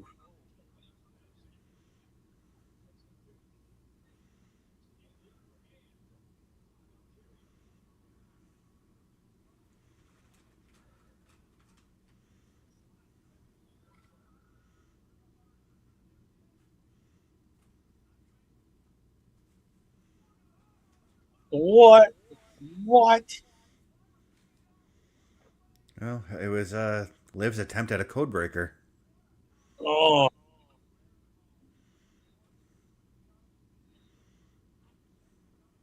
that was horrendous. Just stood her on her head like a inverted DDT or some weird thing.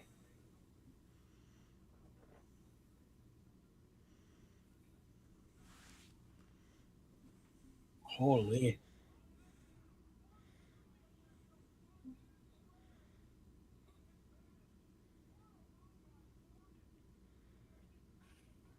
And a brilliant pull of the ropes there by Roxanne Perez.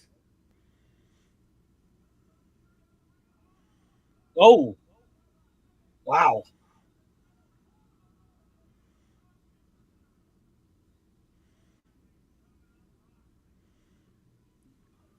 Who then suckers Bailey for Yeah, that we've cheap seen shot this and happen. dumps her over the.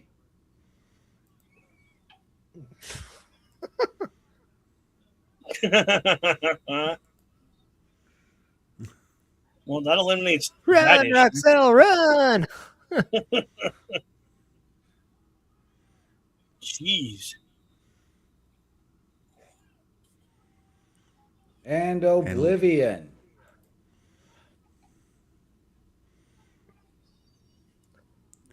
Liv Morgan picking up the win on that one. Yes. And showing Jade Cargill, this is how you do that celebration.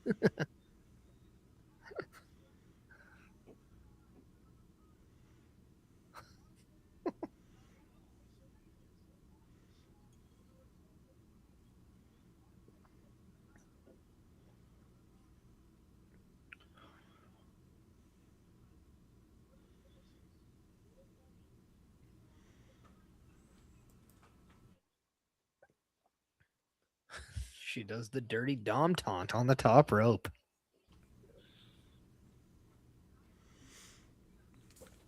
It's one man we unfortunately I don't think we'll be seeing tonight due to his injury.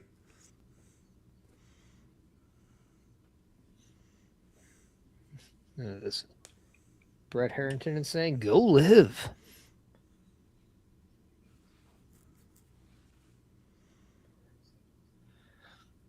Do want to let everybody know that Turnbuckle Studios has a goal on Twitch to hit 220 followers. We are 9 away, as currently we sit at 211. So if you want to let everybody know, or if you haven't followed Turnbuckle Studios on Twitch, please go to Twitch right now. Click Turnbuckle Studios, hit that follow, hit that subscribe button, and help us hit that goal of 220 followers.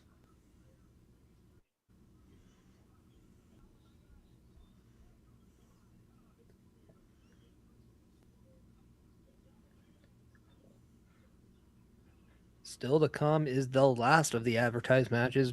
Braun Breakker challenges CM Punk for that World Heavyweights Championship.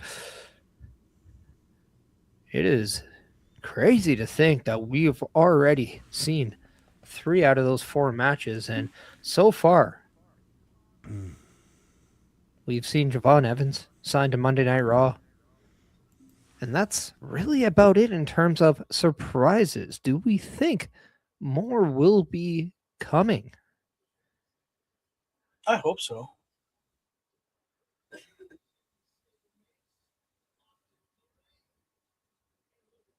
two jabronis on my screen right now. Clearly, you're talking Byron Saxton in theory, because we know how big of a Logan Paul fan you are.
Now, just when I thought Logan Paul was learning to slow things down, this promo is telling me, don't drink Prime. You become really rambunctious. In fact, drink our non-sponsored Dr. Pepper. Has 32 flavors and it'll make you feel normal.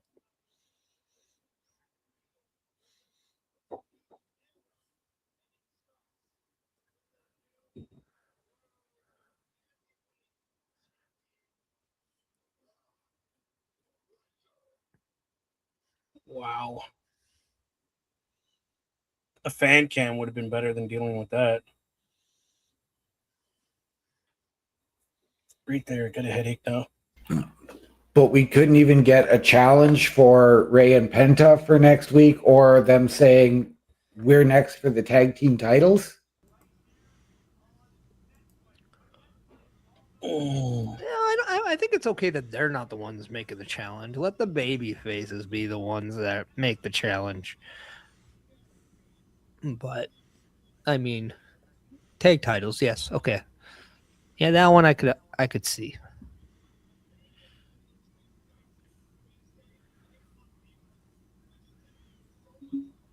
Yeah, I could easily see them going after the tag team titles.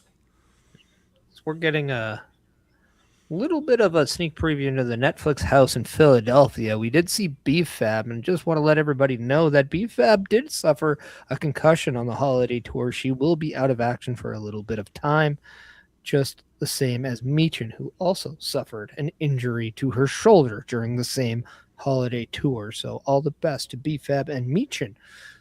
Apparently that was not a tag team destined for health. Right.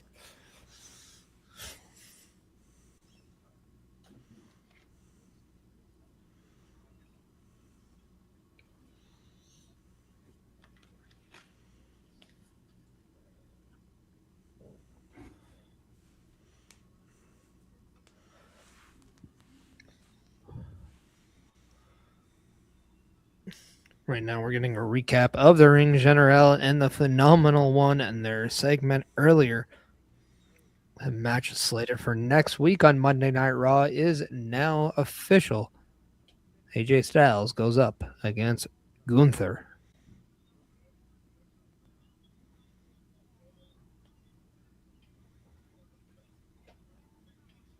Oh, well, that makes sense. I mean, they're in Germany for next week's Raw. Yeah, Yes. They're also in Germany for the next SmackDown. they are. As SmackDown is entitled Bash in Berlin.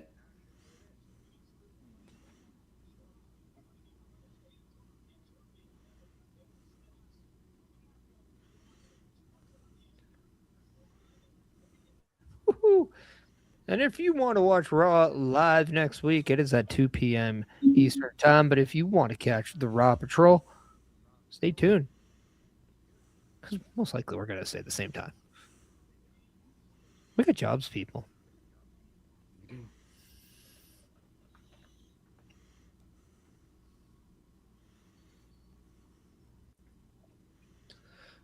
As the sirens go, that means one thing. Braun Breakker is on his way. And gentlemen, it is time for the main event.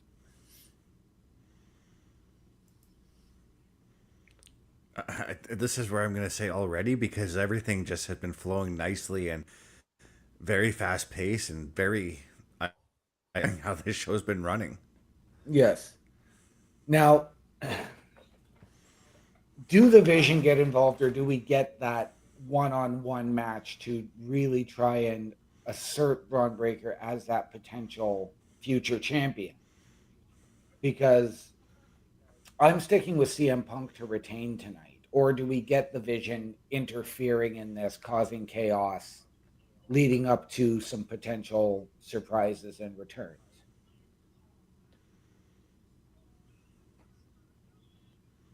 Gentlemen? I don't know, really. I'm trying to figure out my answer here. I don't think Breakker needs interference to win the title. But at the same time, Punk is going to need help to retain the title, as far as I'm concerned. Yeah, and if there is some kind of an interference,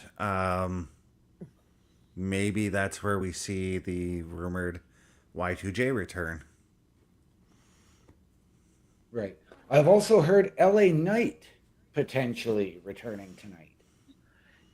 And that's exactly where I was going to go. I think it's clear as day that we're going to see the Vision get involved in some way, shape, or form. They always have. Braun Breakker has made it known that he wants CM Punk to himself, but we know the Vision always has the number game. I do think we're going to see Roman Reigns and LA Knight both show up to help even the odds. And in fact, if you need a fourth, that's where I think we might see that final surprise. Okay. I could get behind that. Oh, excuse me. I mean, let's not forget there's also, like I mentioned earlier, Chad Gable. Seth Rollins is in Brooklyn as well. But there's also been the rumor of Chad Gable coming back tonight as well. Right. Sign of the night. Really?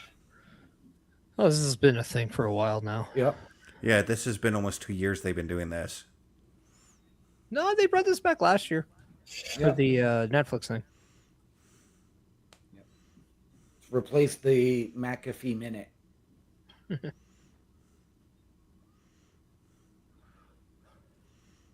Holding up your title's not a sign, lady. Sign of the night. You get the memo? Oh. Can the what? All right, then.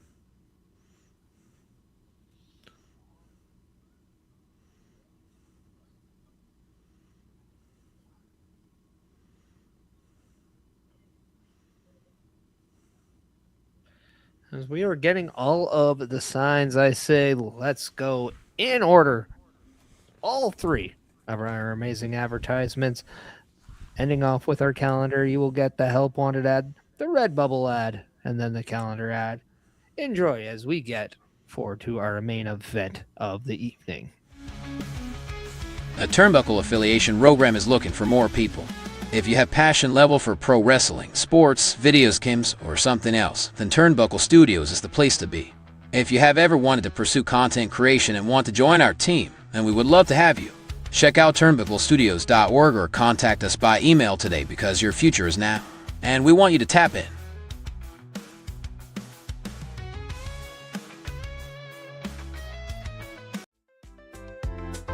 The Turnbuckle Studios store is open for you 24 hours a day, 7 days a week.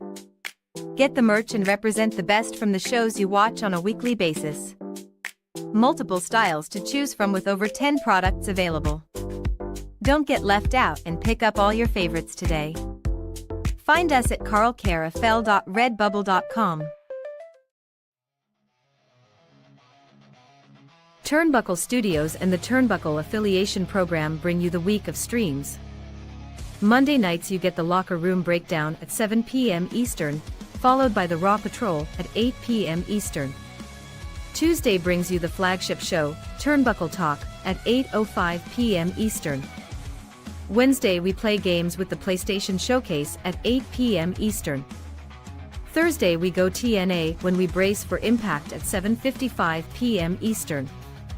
Friday we secure all details as we answer the call for the SmackDown security detail at 8 p.m. Eastern. The weekend brings you Saturday Night Gaming at 8 p.m. Eastern.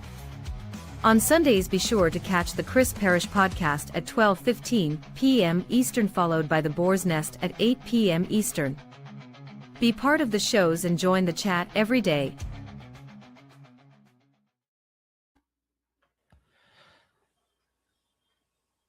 And as you go to turnbucklestudios.org, the official homepage, you can check out all of the great information on there. If you want to hit /join, that is your best way to get to the next step of contacting us to learn how to tap in.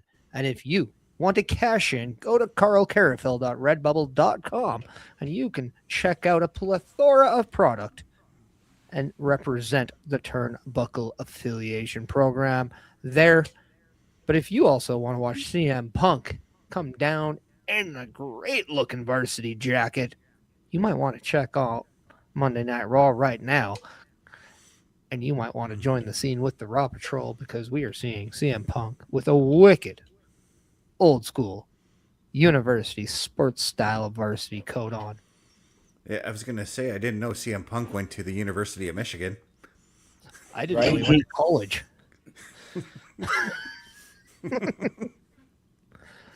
Also want to let everybody know that if you don't like Travis Scott and his music, it's no longer an official theme of Raw. Raw now has a new theme, Godzilla, done by Eminem. Okay. Nice. I like this little taunt, though, with that varsity jacket. Yep. Me too. Yeah, And of course, the M is giant on it compared to the C and the Punk on the back. It is definitely a play to the Steiner brothers, who actually did go to the University of Michigan, as did Braun Breaker. Yep. Yes. The initials. Pretty solid initials, I might say. Yeah.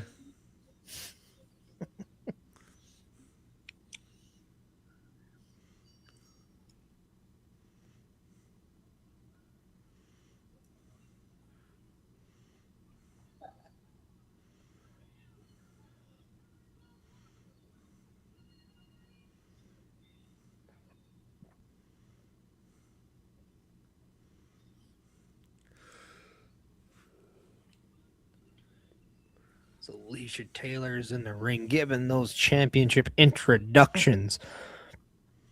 First, we get the badass Braun Breaker. And I love the way that they have him lit up in the ring. It's got that like dark, kind of sinister look to it. Yep. Like, to show that Braun Breaker is a giant threat to Punk's title. I just love that camera angle back to over to Punk. Yeah. Just a clean transition.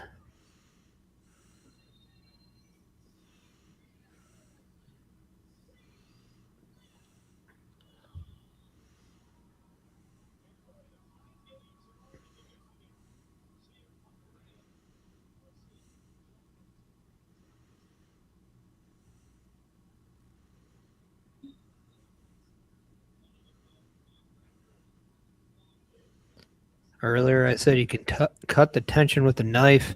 That applies right now between CM Punk and Braun Breaker. Yep. Focused. They both are. Very focused. The biggest prize on Raw is on the line in this match. And gentlemen, tonight has almost had a PLE feel to it. Well, I mean, the way they were promoting the show in the weeks past definitely gave it a pay-per-view feel tonight. And as I said to Parrish when we were talking off stream last night, There was no way in hell I was missing tonight's show. No.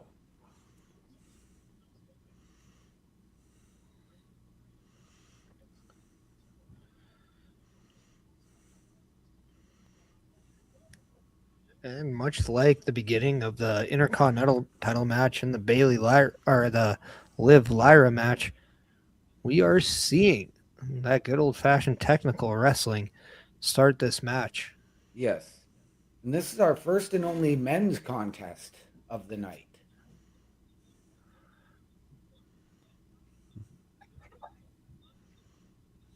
Bron Breakker looking to be the first member who is in his 30s to be world heavyweight champion in the company right now. Yes. At least born in the 1990s, sorry.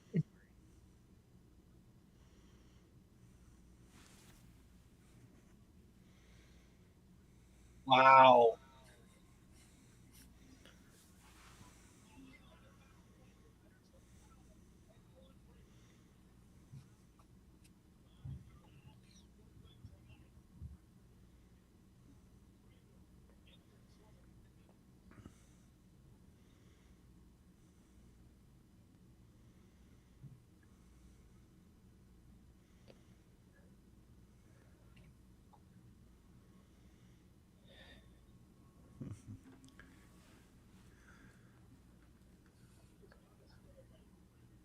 As we're back, as if you do not have a commercial, we do see Bron Breakker getting thrown off from a side headlock into a beautiful shoulder tackle. Yes.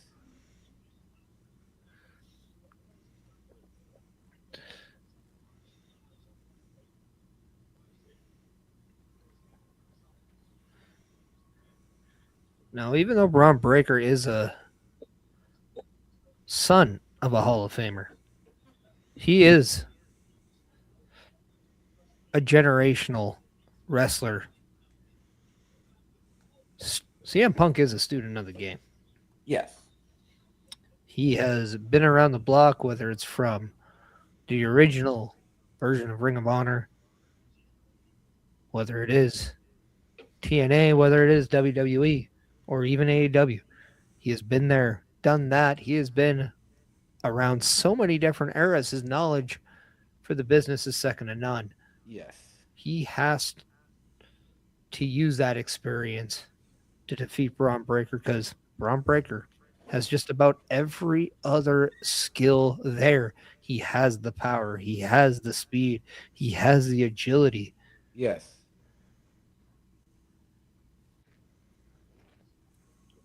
Punk also has the inside information on Paul Heyman. So Punk can definitely use those mind games, use that ability, use that experience that he has. As well as, of course, keeping the things that Paul Heyman has taught him in the back of his mind to counter that mind game. But, and pun intended on the upside down, Paul Heyman probably did not show Punk everything he knows.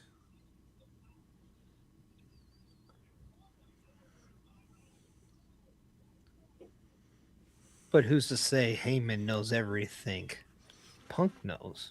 Either. Right. Yep.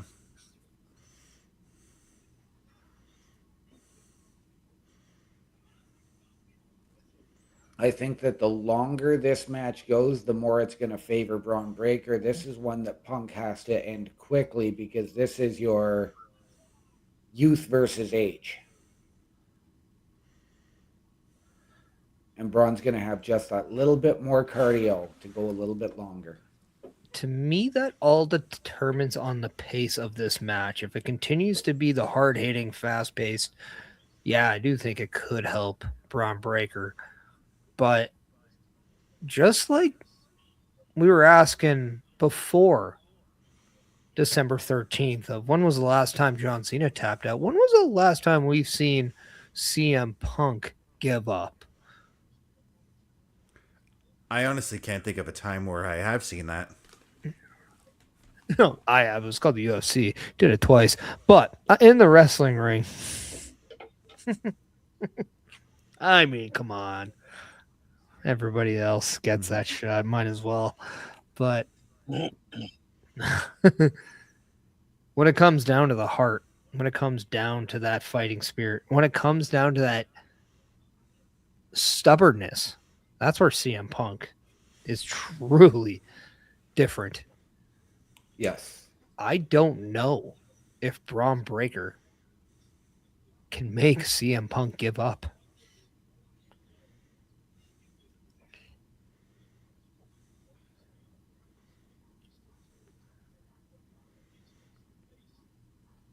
Does Braun Breaker even have a submission maneuver in his repertoire? Steiner recliner? That's a maneuver that I'm sure Punk can easily get out of. Maybe.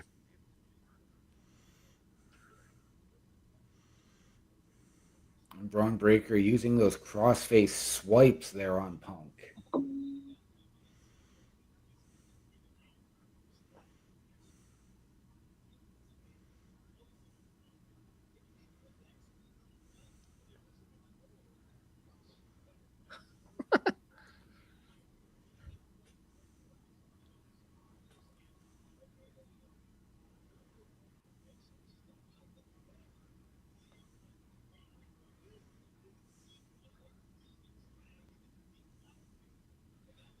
CM Punk is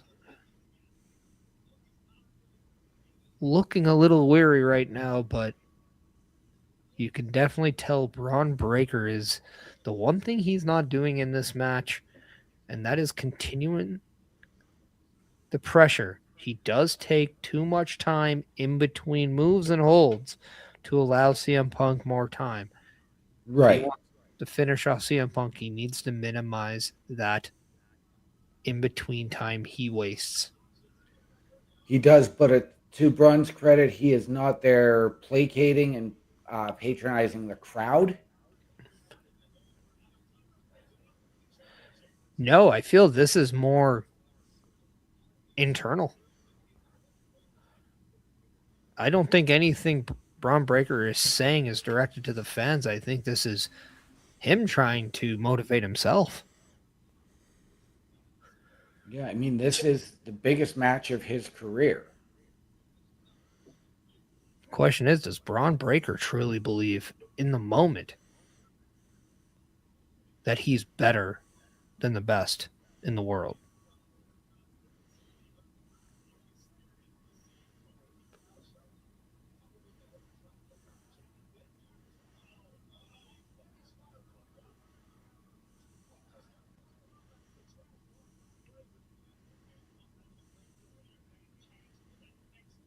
Is he allowing Punk that little bit of momentum there to fire himself up?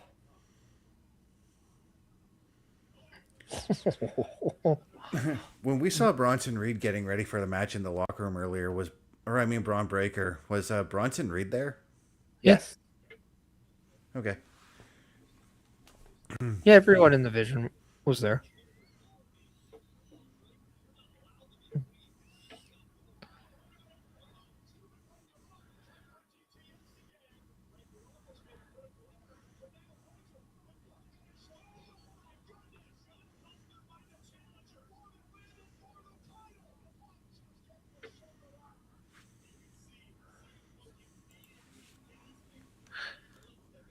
As we have seen, if Braun Breaker gives CM Punk just the slightest opportunity, CM Punk is quick to taking it.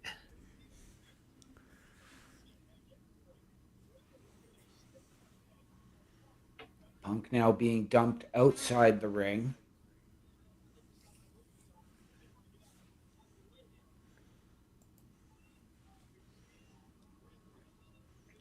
Braun is like stalking him, though.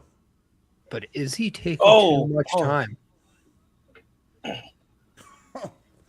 I think that just answered your question there, Parrish. Yes, he is. Hey. It's what I've been saying throughout this match. He's taking just too much time and allowing CM Punk back in. as CM Punk was able to get that jumping clothesline on before he could spear him through the guardrail there.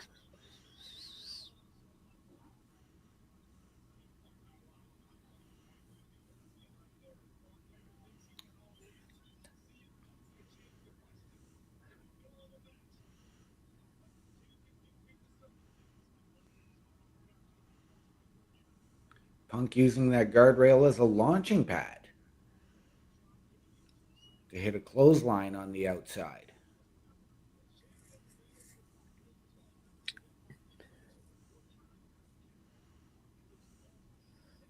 You got to give it to CM Punk. A lot of people question how he was going to be in ring coming back to WWE, and it's almost the more active he is, the better he is. Yeah. Mm-hmm.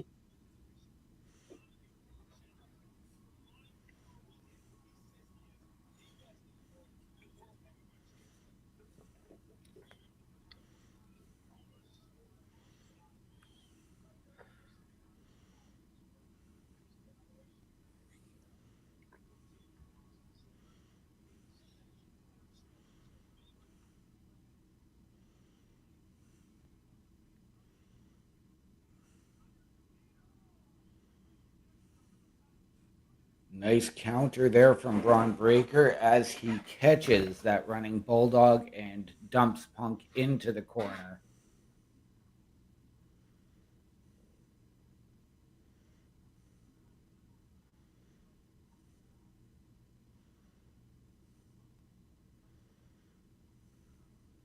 Oof.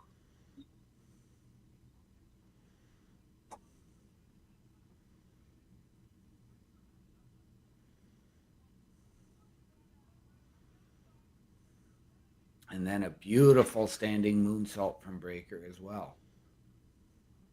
That was incredible.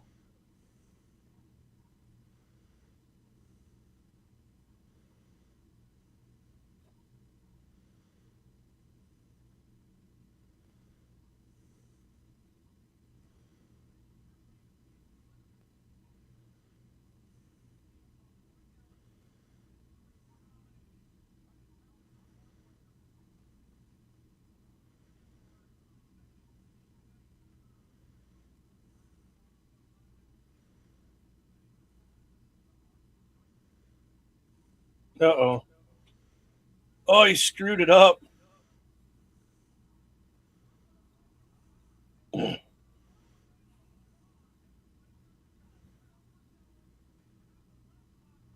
I don't blame the ref for getting down and checking on Braun Breaker there. Braun with a misfire.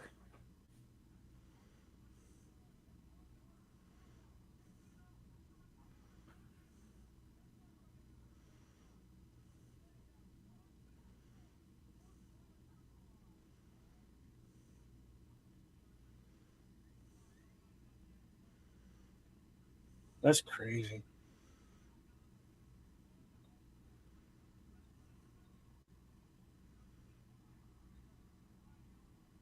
Now we're going to try this again.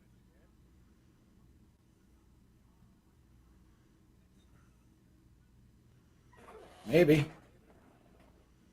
Yeah, probably without the running though.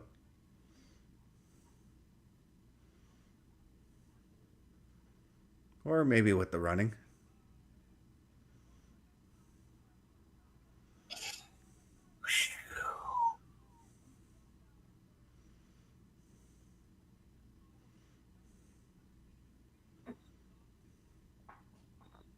What?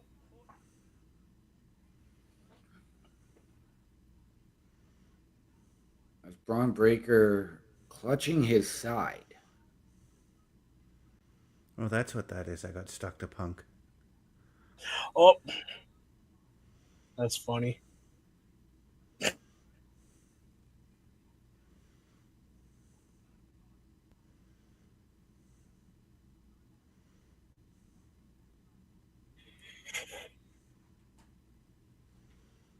Holy. Oh! Sweet DDT.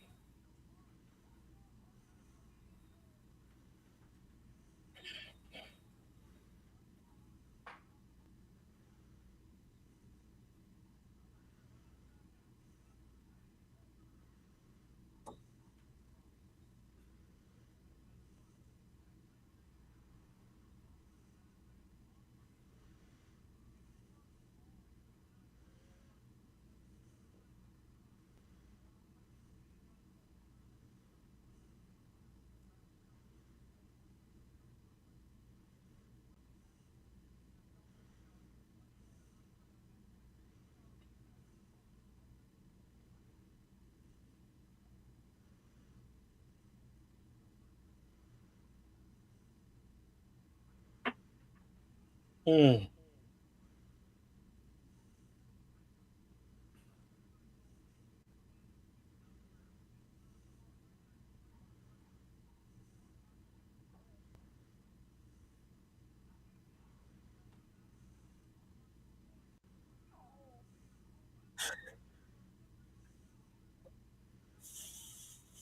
Whoa. That looks so pretty when done right. The spinning neck breaker like that. Yep. Yep. Neither of these men have even hit full momentum yet in this match.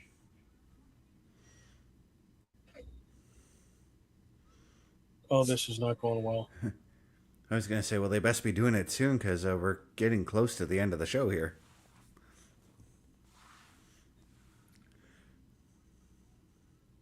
No, this ain't happening. Oh, he got it. Okay.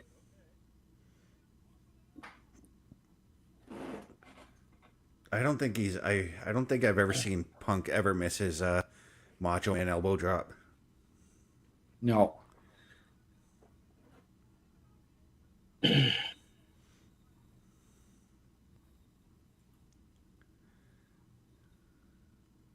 Oh, Heyman's calling back up.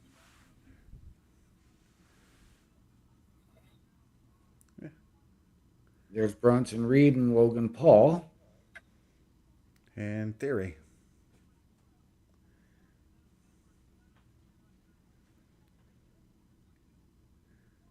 And down goes the official. Oh, now it's free game.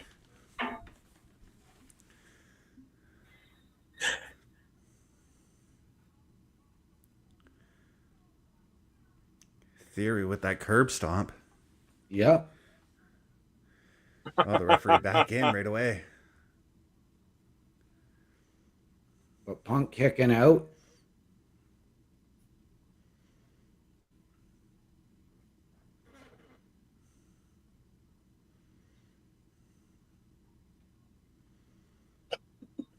And now Bronson Reed clearing off the desk. Oh, we got some backup. Yeah, we got Penta.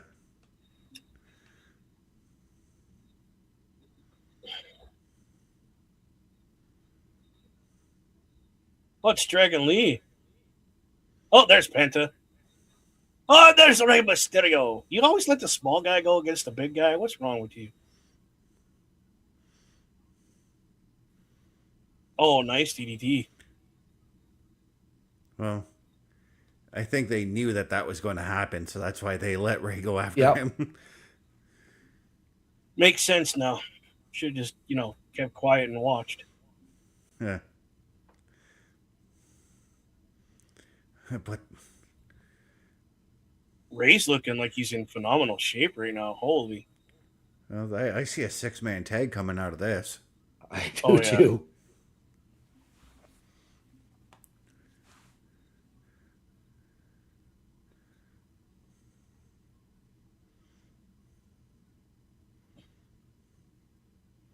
He's not going to get it. He's going to hit a post. Calling it.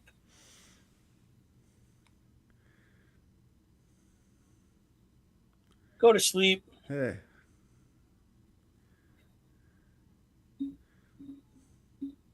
Ah! I would have put money on it. Punk had it there. Ah! That was only one go to sleep. Braun Breaker's pretty resilient. Yeah. Punk's been having, much like Cody, having used 2 or 3 in his matches to... Well, especially against a guy like Braun Breaker, who probably would take 2 or 3 finishers to hit before you polish them off. What about Anaconda Vice? Make him tap out.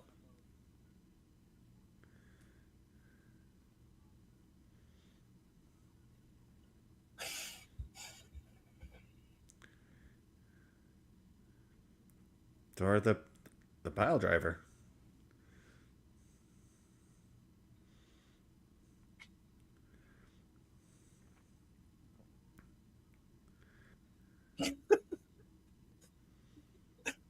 And now Punk looking around with the, what do I have to do to put this guy away? Well, he's signaling for another go to sleep right now. Yes, he is.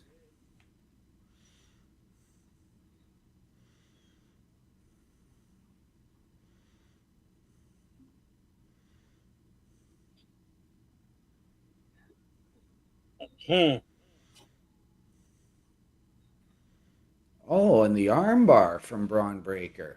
I didn't see this Nice coming. counter. Okay, nice reversal by Punk there for half a second.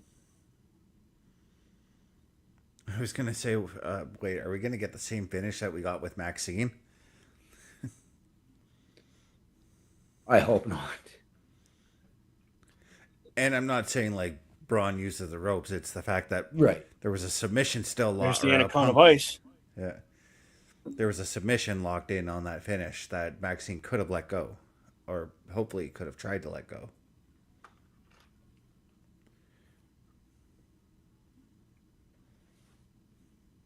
Oh. Just eye to eye. Yep. Wow, that's intimidation at its best. Oh, the intensity in both of their eyes. Wow. Oh, what a clothesline. Jeez. And Braun with another gut buster.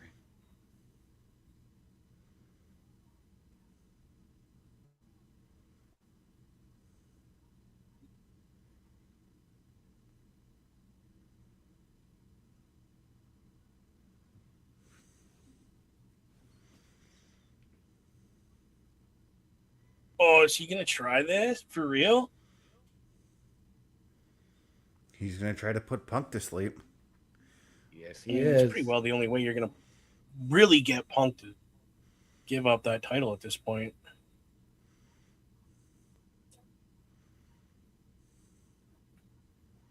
Oh. Is he going to...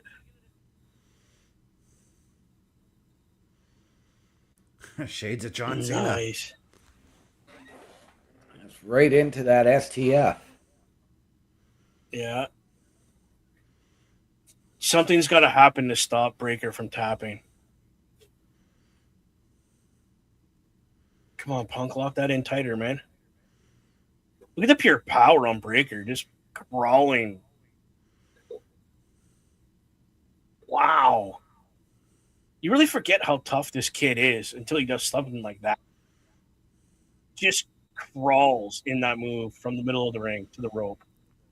And once again, Heyman up on that apron. Yeah. Punk, forget about him. Just do your thing. Oh, is he going to pull the walrus in there? Well, I was going to say, what if Braun Breakker attempts a spear and ends up spearing Heyman? Or take a punch to the head. And Braun goes sailing to the outside. Right. Oh, that was nasty. Oh, might be wait a completely second. Out cold. Oh, no. By God, it must be broken in half. Yes. Holy. Does Braun have trying to Logan look- Paul's brass knucks? That's what I was trying to look for.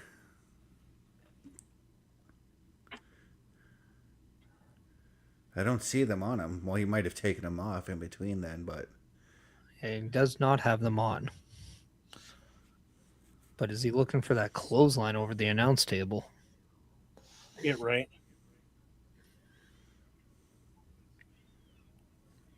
He's going upstairs for something. Oh, my gosh. Oh, my gosh. Paul even in the background. Yeah. Wow. Gets taken out by the edge of the table, and he's still laughing.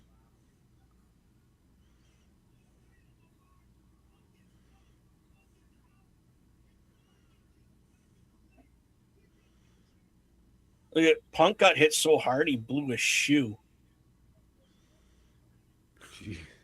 on his right foot, completely knocked out of it. Oh. Oh. Oh. Oh my goodness. Oh, go to sleep, kid. Nope, he's gonna grab the rope. Oh, I thought he was gonna grab the rope. Wow, what a match. Wow. That was breathtaking, to say the least. Yes. What a match. What a main event. CM Punk retained clean. Clean? No. That was How do Yes, you you had do help. your dishes there, OM Dynamic? Right. I hire an escort. Wow. That's definitely not clean.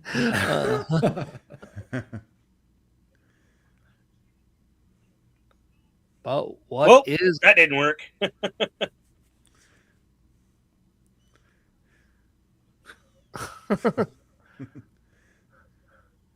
Punk getting a little pretty there with his celebration? Right? Yep. Just But blew the shoe off his foot right there. I think that's the first time I've ever seen that happen, Yep. where somebody's boots got damaged during a match. let's just throw out the flowers for Braun Breaker, and what a coming out party it was for Braun Breaker in this matchup. Yeah, I think Braun Breaker right now looks better than CM Punk retaining that title. Honestly. Yeah. Because he gave everything to not only make CM Punk look good, but retained that big guy look. Like, I can see him coming back after Punk, possibly winning the title in the future. Oh, yeah. Wow, what a match, guys. I didn't think the win was going to happen tonight for Braun, but I do think that you're going to get that chip on the shoulder from both men, and I think they're going to want this, again, WrestleMania. Yeah. But yeah, with CM Punk retaining that World's Heavyweight title, where do we sit on the night? We thought we would see a lot more. Are we disappointed, or are we happy with what we have as Bret Harrington come in? See, I'm in the future. CM Punk. Says the guy who also said a DQ was happening. Yeah. Could have been talking about Dairy Queen. I thought that was what he was saying. Maybe he was just feeling like a blizzard. But yeah, no, thoughts on Raw. Let everybody know. Bubba, we'll start with you. Yeah, buddy. What happened during Raw? I don't remember anything but that match right now. No, it was great to see a lot of the women featured tonight, and having great, phenomenal matches themselves. Glad that I got to join you guys. You guys want to check me out? YouTube, Bubba Duke Show, and over on Twitch, it's Boar's Nest with Bubba Duke. Check it out. Awesome stuff. And let's have some fun. Let's go over to you, Chris Best. Okay, I'm not disappointed at all that we didn't get as many surprises as we thought. I know a lot of people are saying Jericho, but in retrospect, I don't think we really needed Jericho to be on this show. But all in all, this was a great show. I haven't found any lulls at all in the show for me. But if you want to look me up, my link tree is very simple. It's lanktr.ee/Chris_best83. Awesome stuff. And OMD. This was a fantastic show. It started out hot with that women's tag title match, and it just kept building from there. No lulls. We didn't get that long promo segment in the ring, on the mic, anywhere, so to speak. We had a couple of little interview segments. We had the signing of Javon Evans, which is going to probably boost that Intercontinental and mid-card division on Raw. Fantastic PLE feel for Raw tonight. Don't know what more they could have done, but I think I would like to see a little bit more in terms of Stranger Things, even though I'm really oblivious to the show. But ladies and gentlemen, if you're looking for me, you can follow me at my Linktree, linktr.ee/OMD show. To you, Mr. Parrish. Awesome stuff. Yeah, if you guys want to follow me on my Linktree, it's right there at Chris Parrish. If you want to check me out, also check out my podcast on Sunday, the Chris Parrish Podcast, every Sunday, 12:15 p.m. Eastern Time. Episode 111 happening on 111. Didn't work out that, or didn't plan on working out that way, but it just happened. I loved what I saw. Now, am I a little bit let down? No, but I did want a little more. I didn't like a little bit of decision making, as we talked about with the panning to the audience, things like that. But we had 4 advertised matches that absolutely delivered. Lyra versus Liv absolutely delivered. We saw a breakout moment with Raquel Rodriguez attacking Stephanie Valkyria. We saw a breakout match with Bron Breakker, establishing him as a main event talent. We have a little bit more idea of where we are heading still with CM Punk as your world heavyweight champion.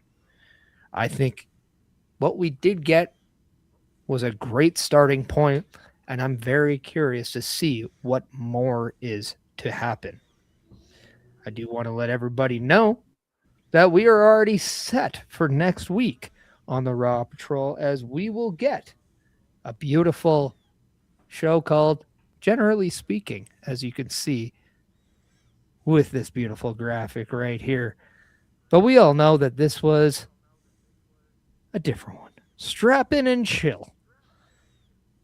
Celebrating not only Stranger Things, but the 1-year anniversary of WWE on Netflix. OM Dynamic, do you want to give us a beautiful send-off?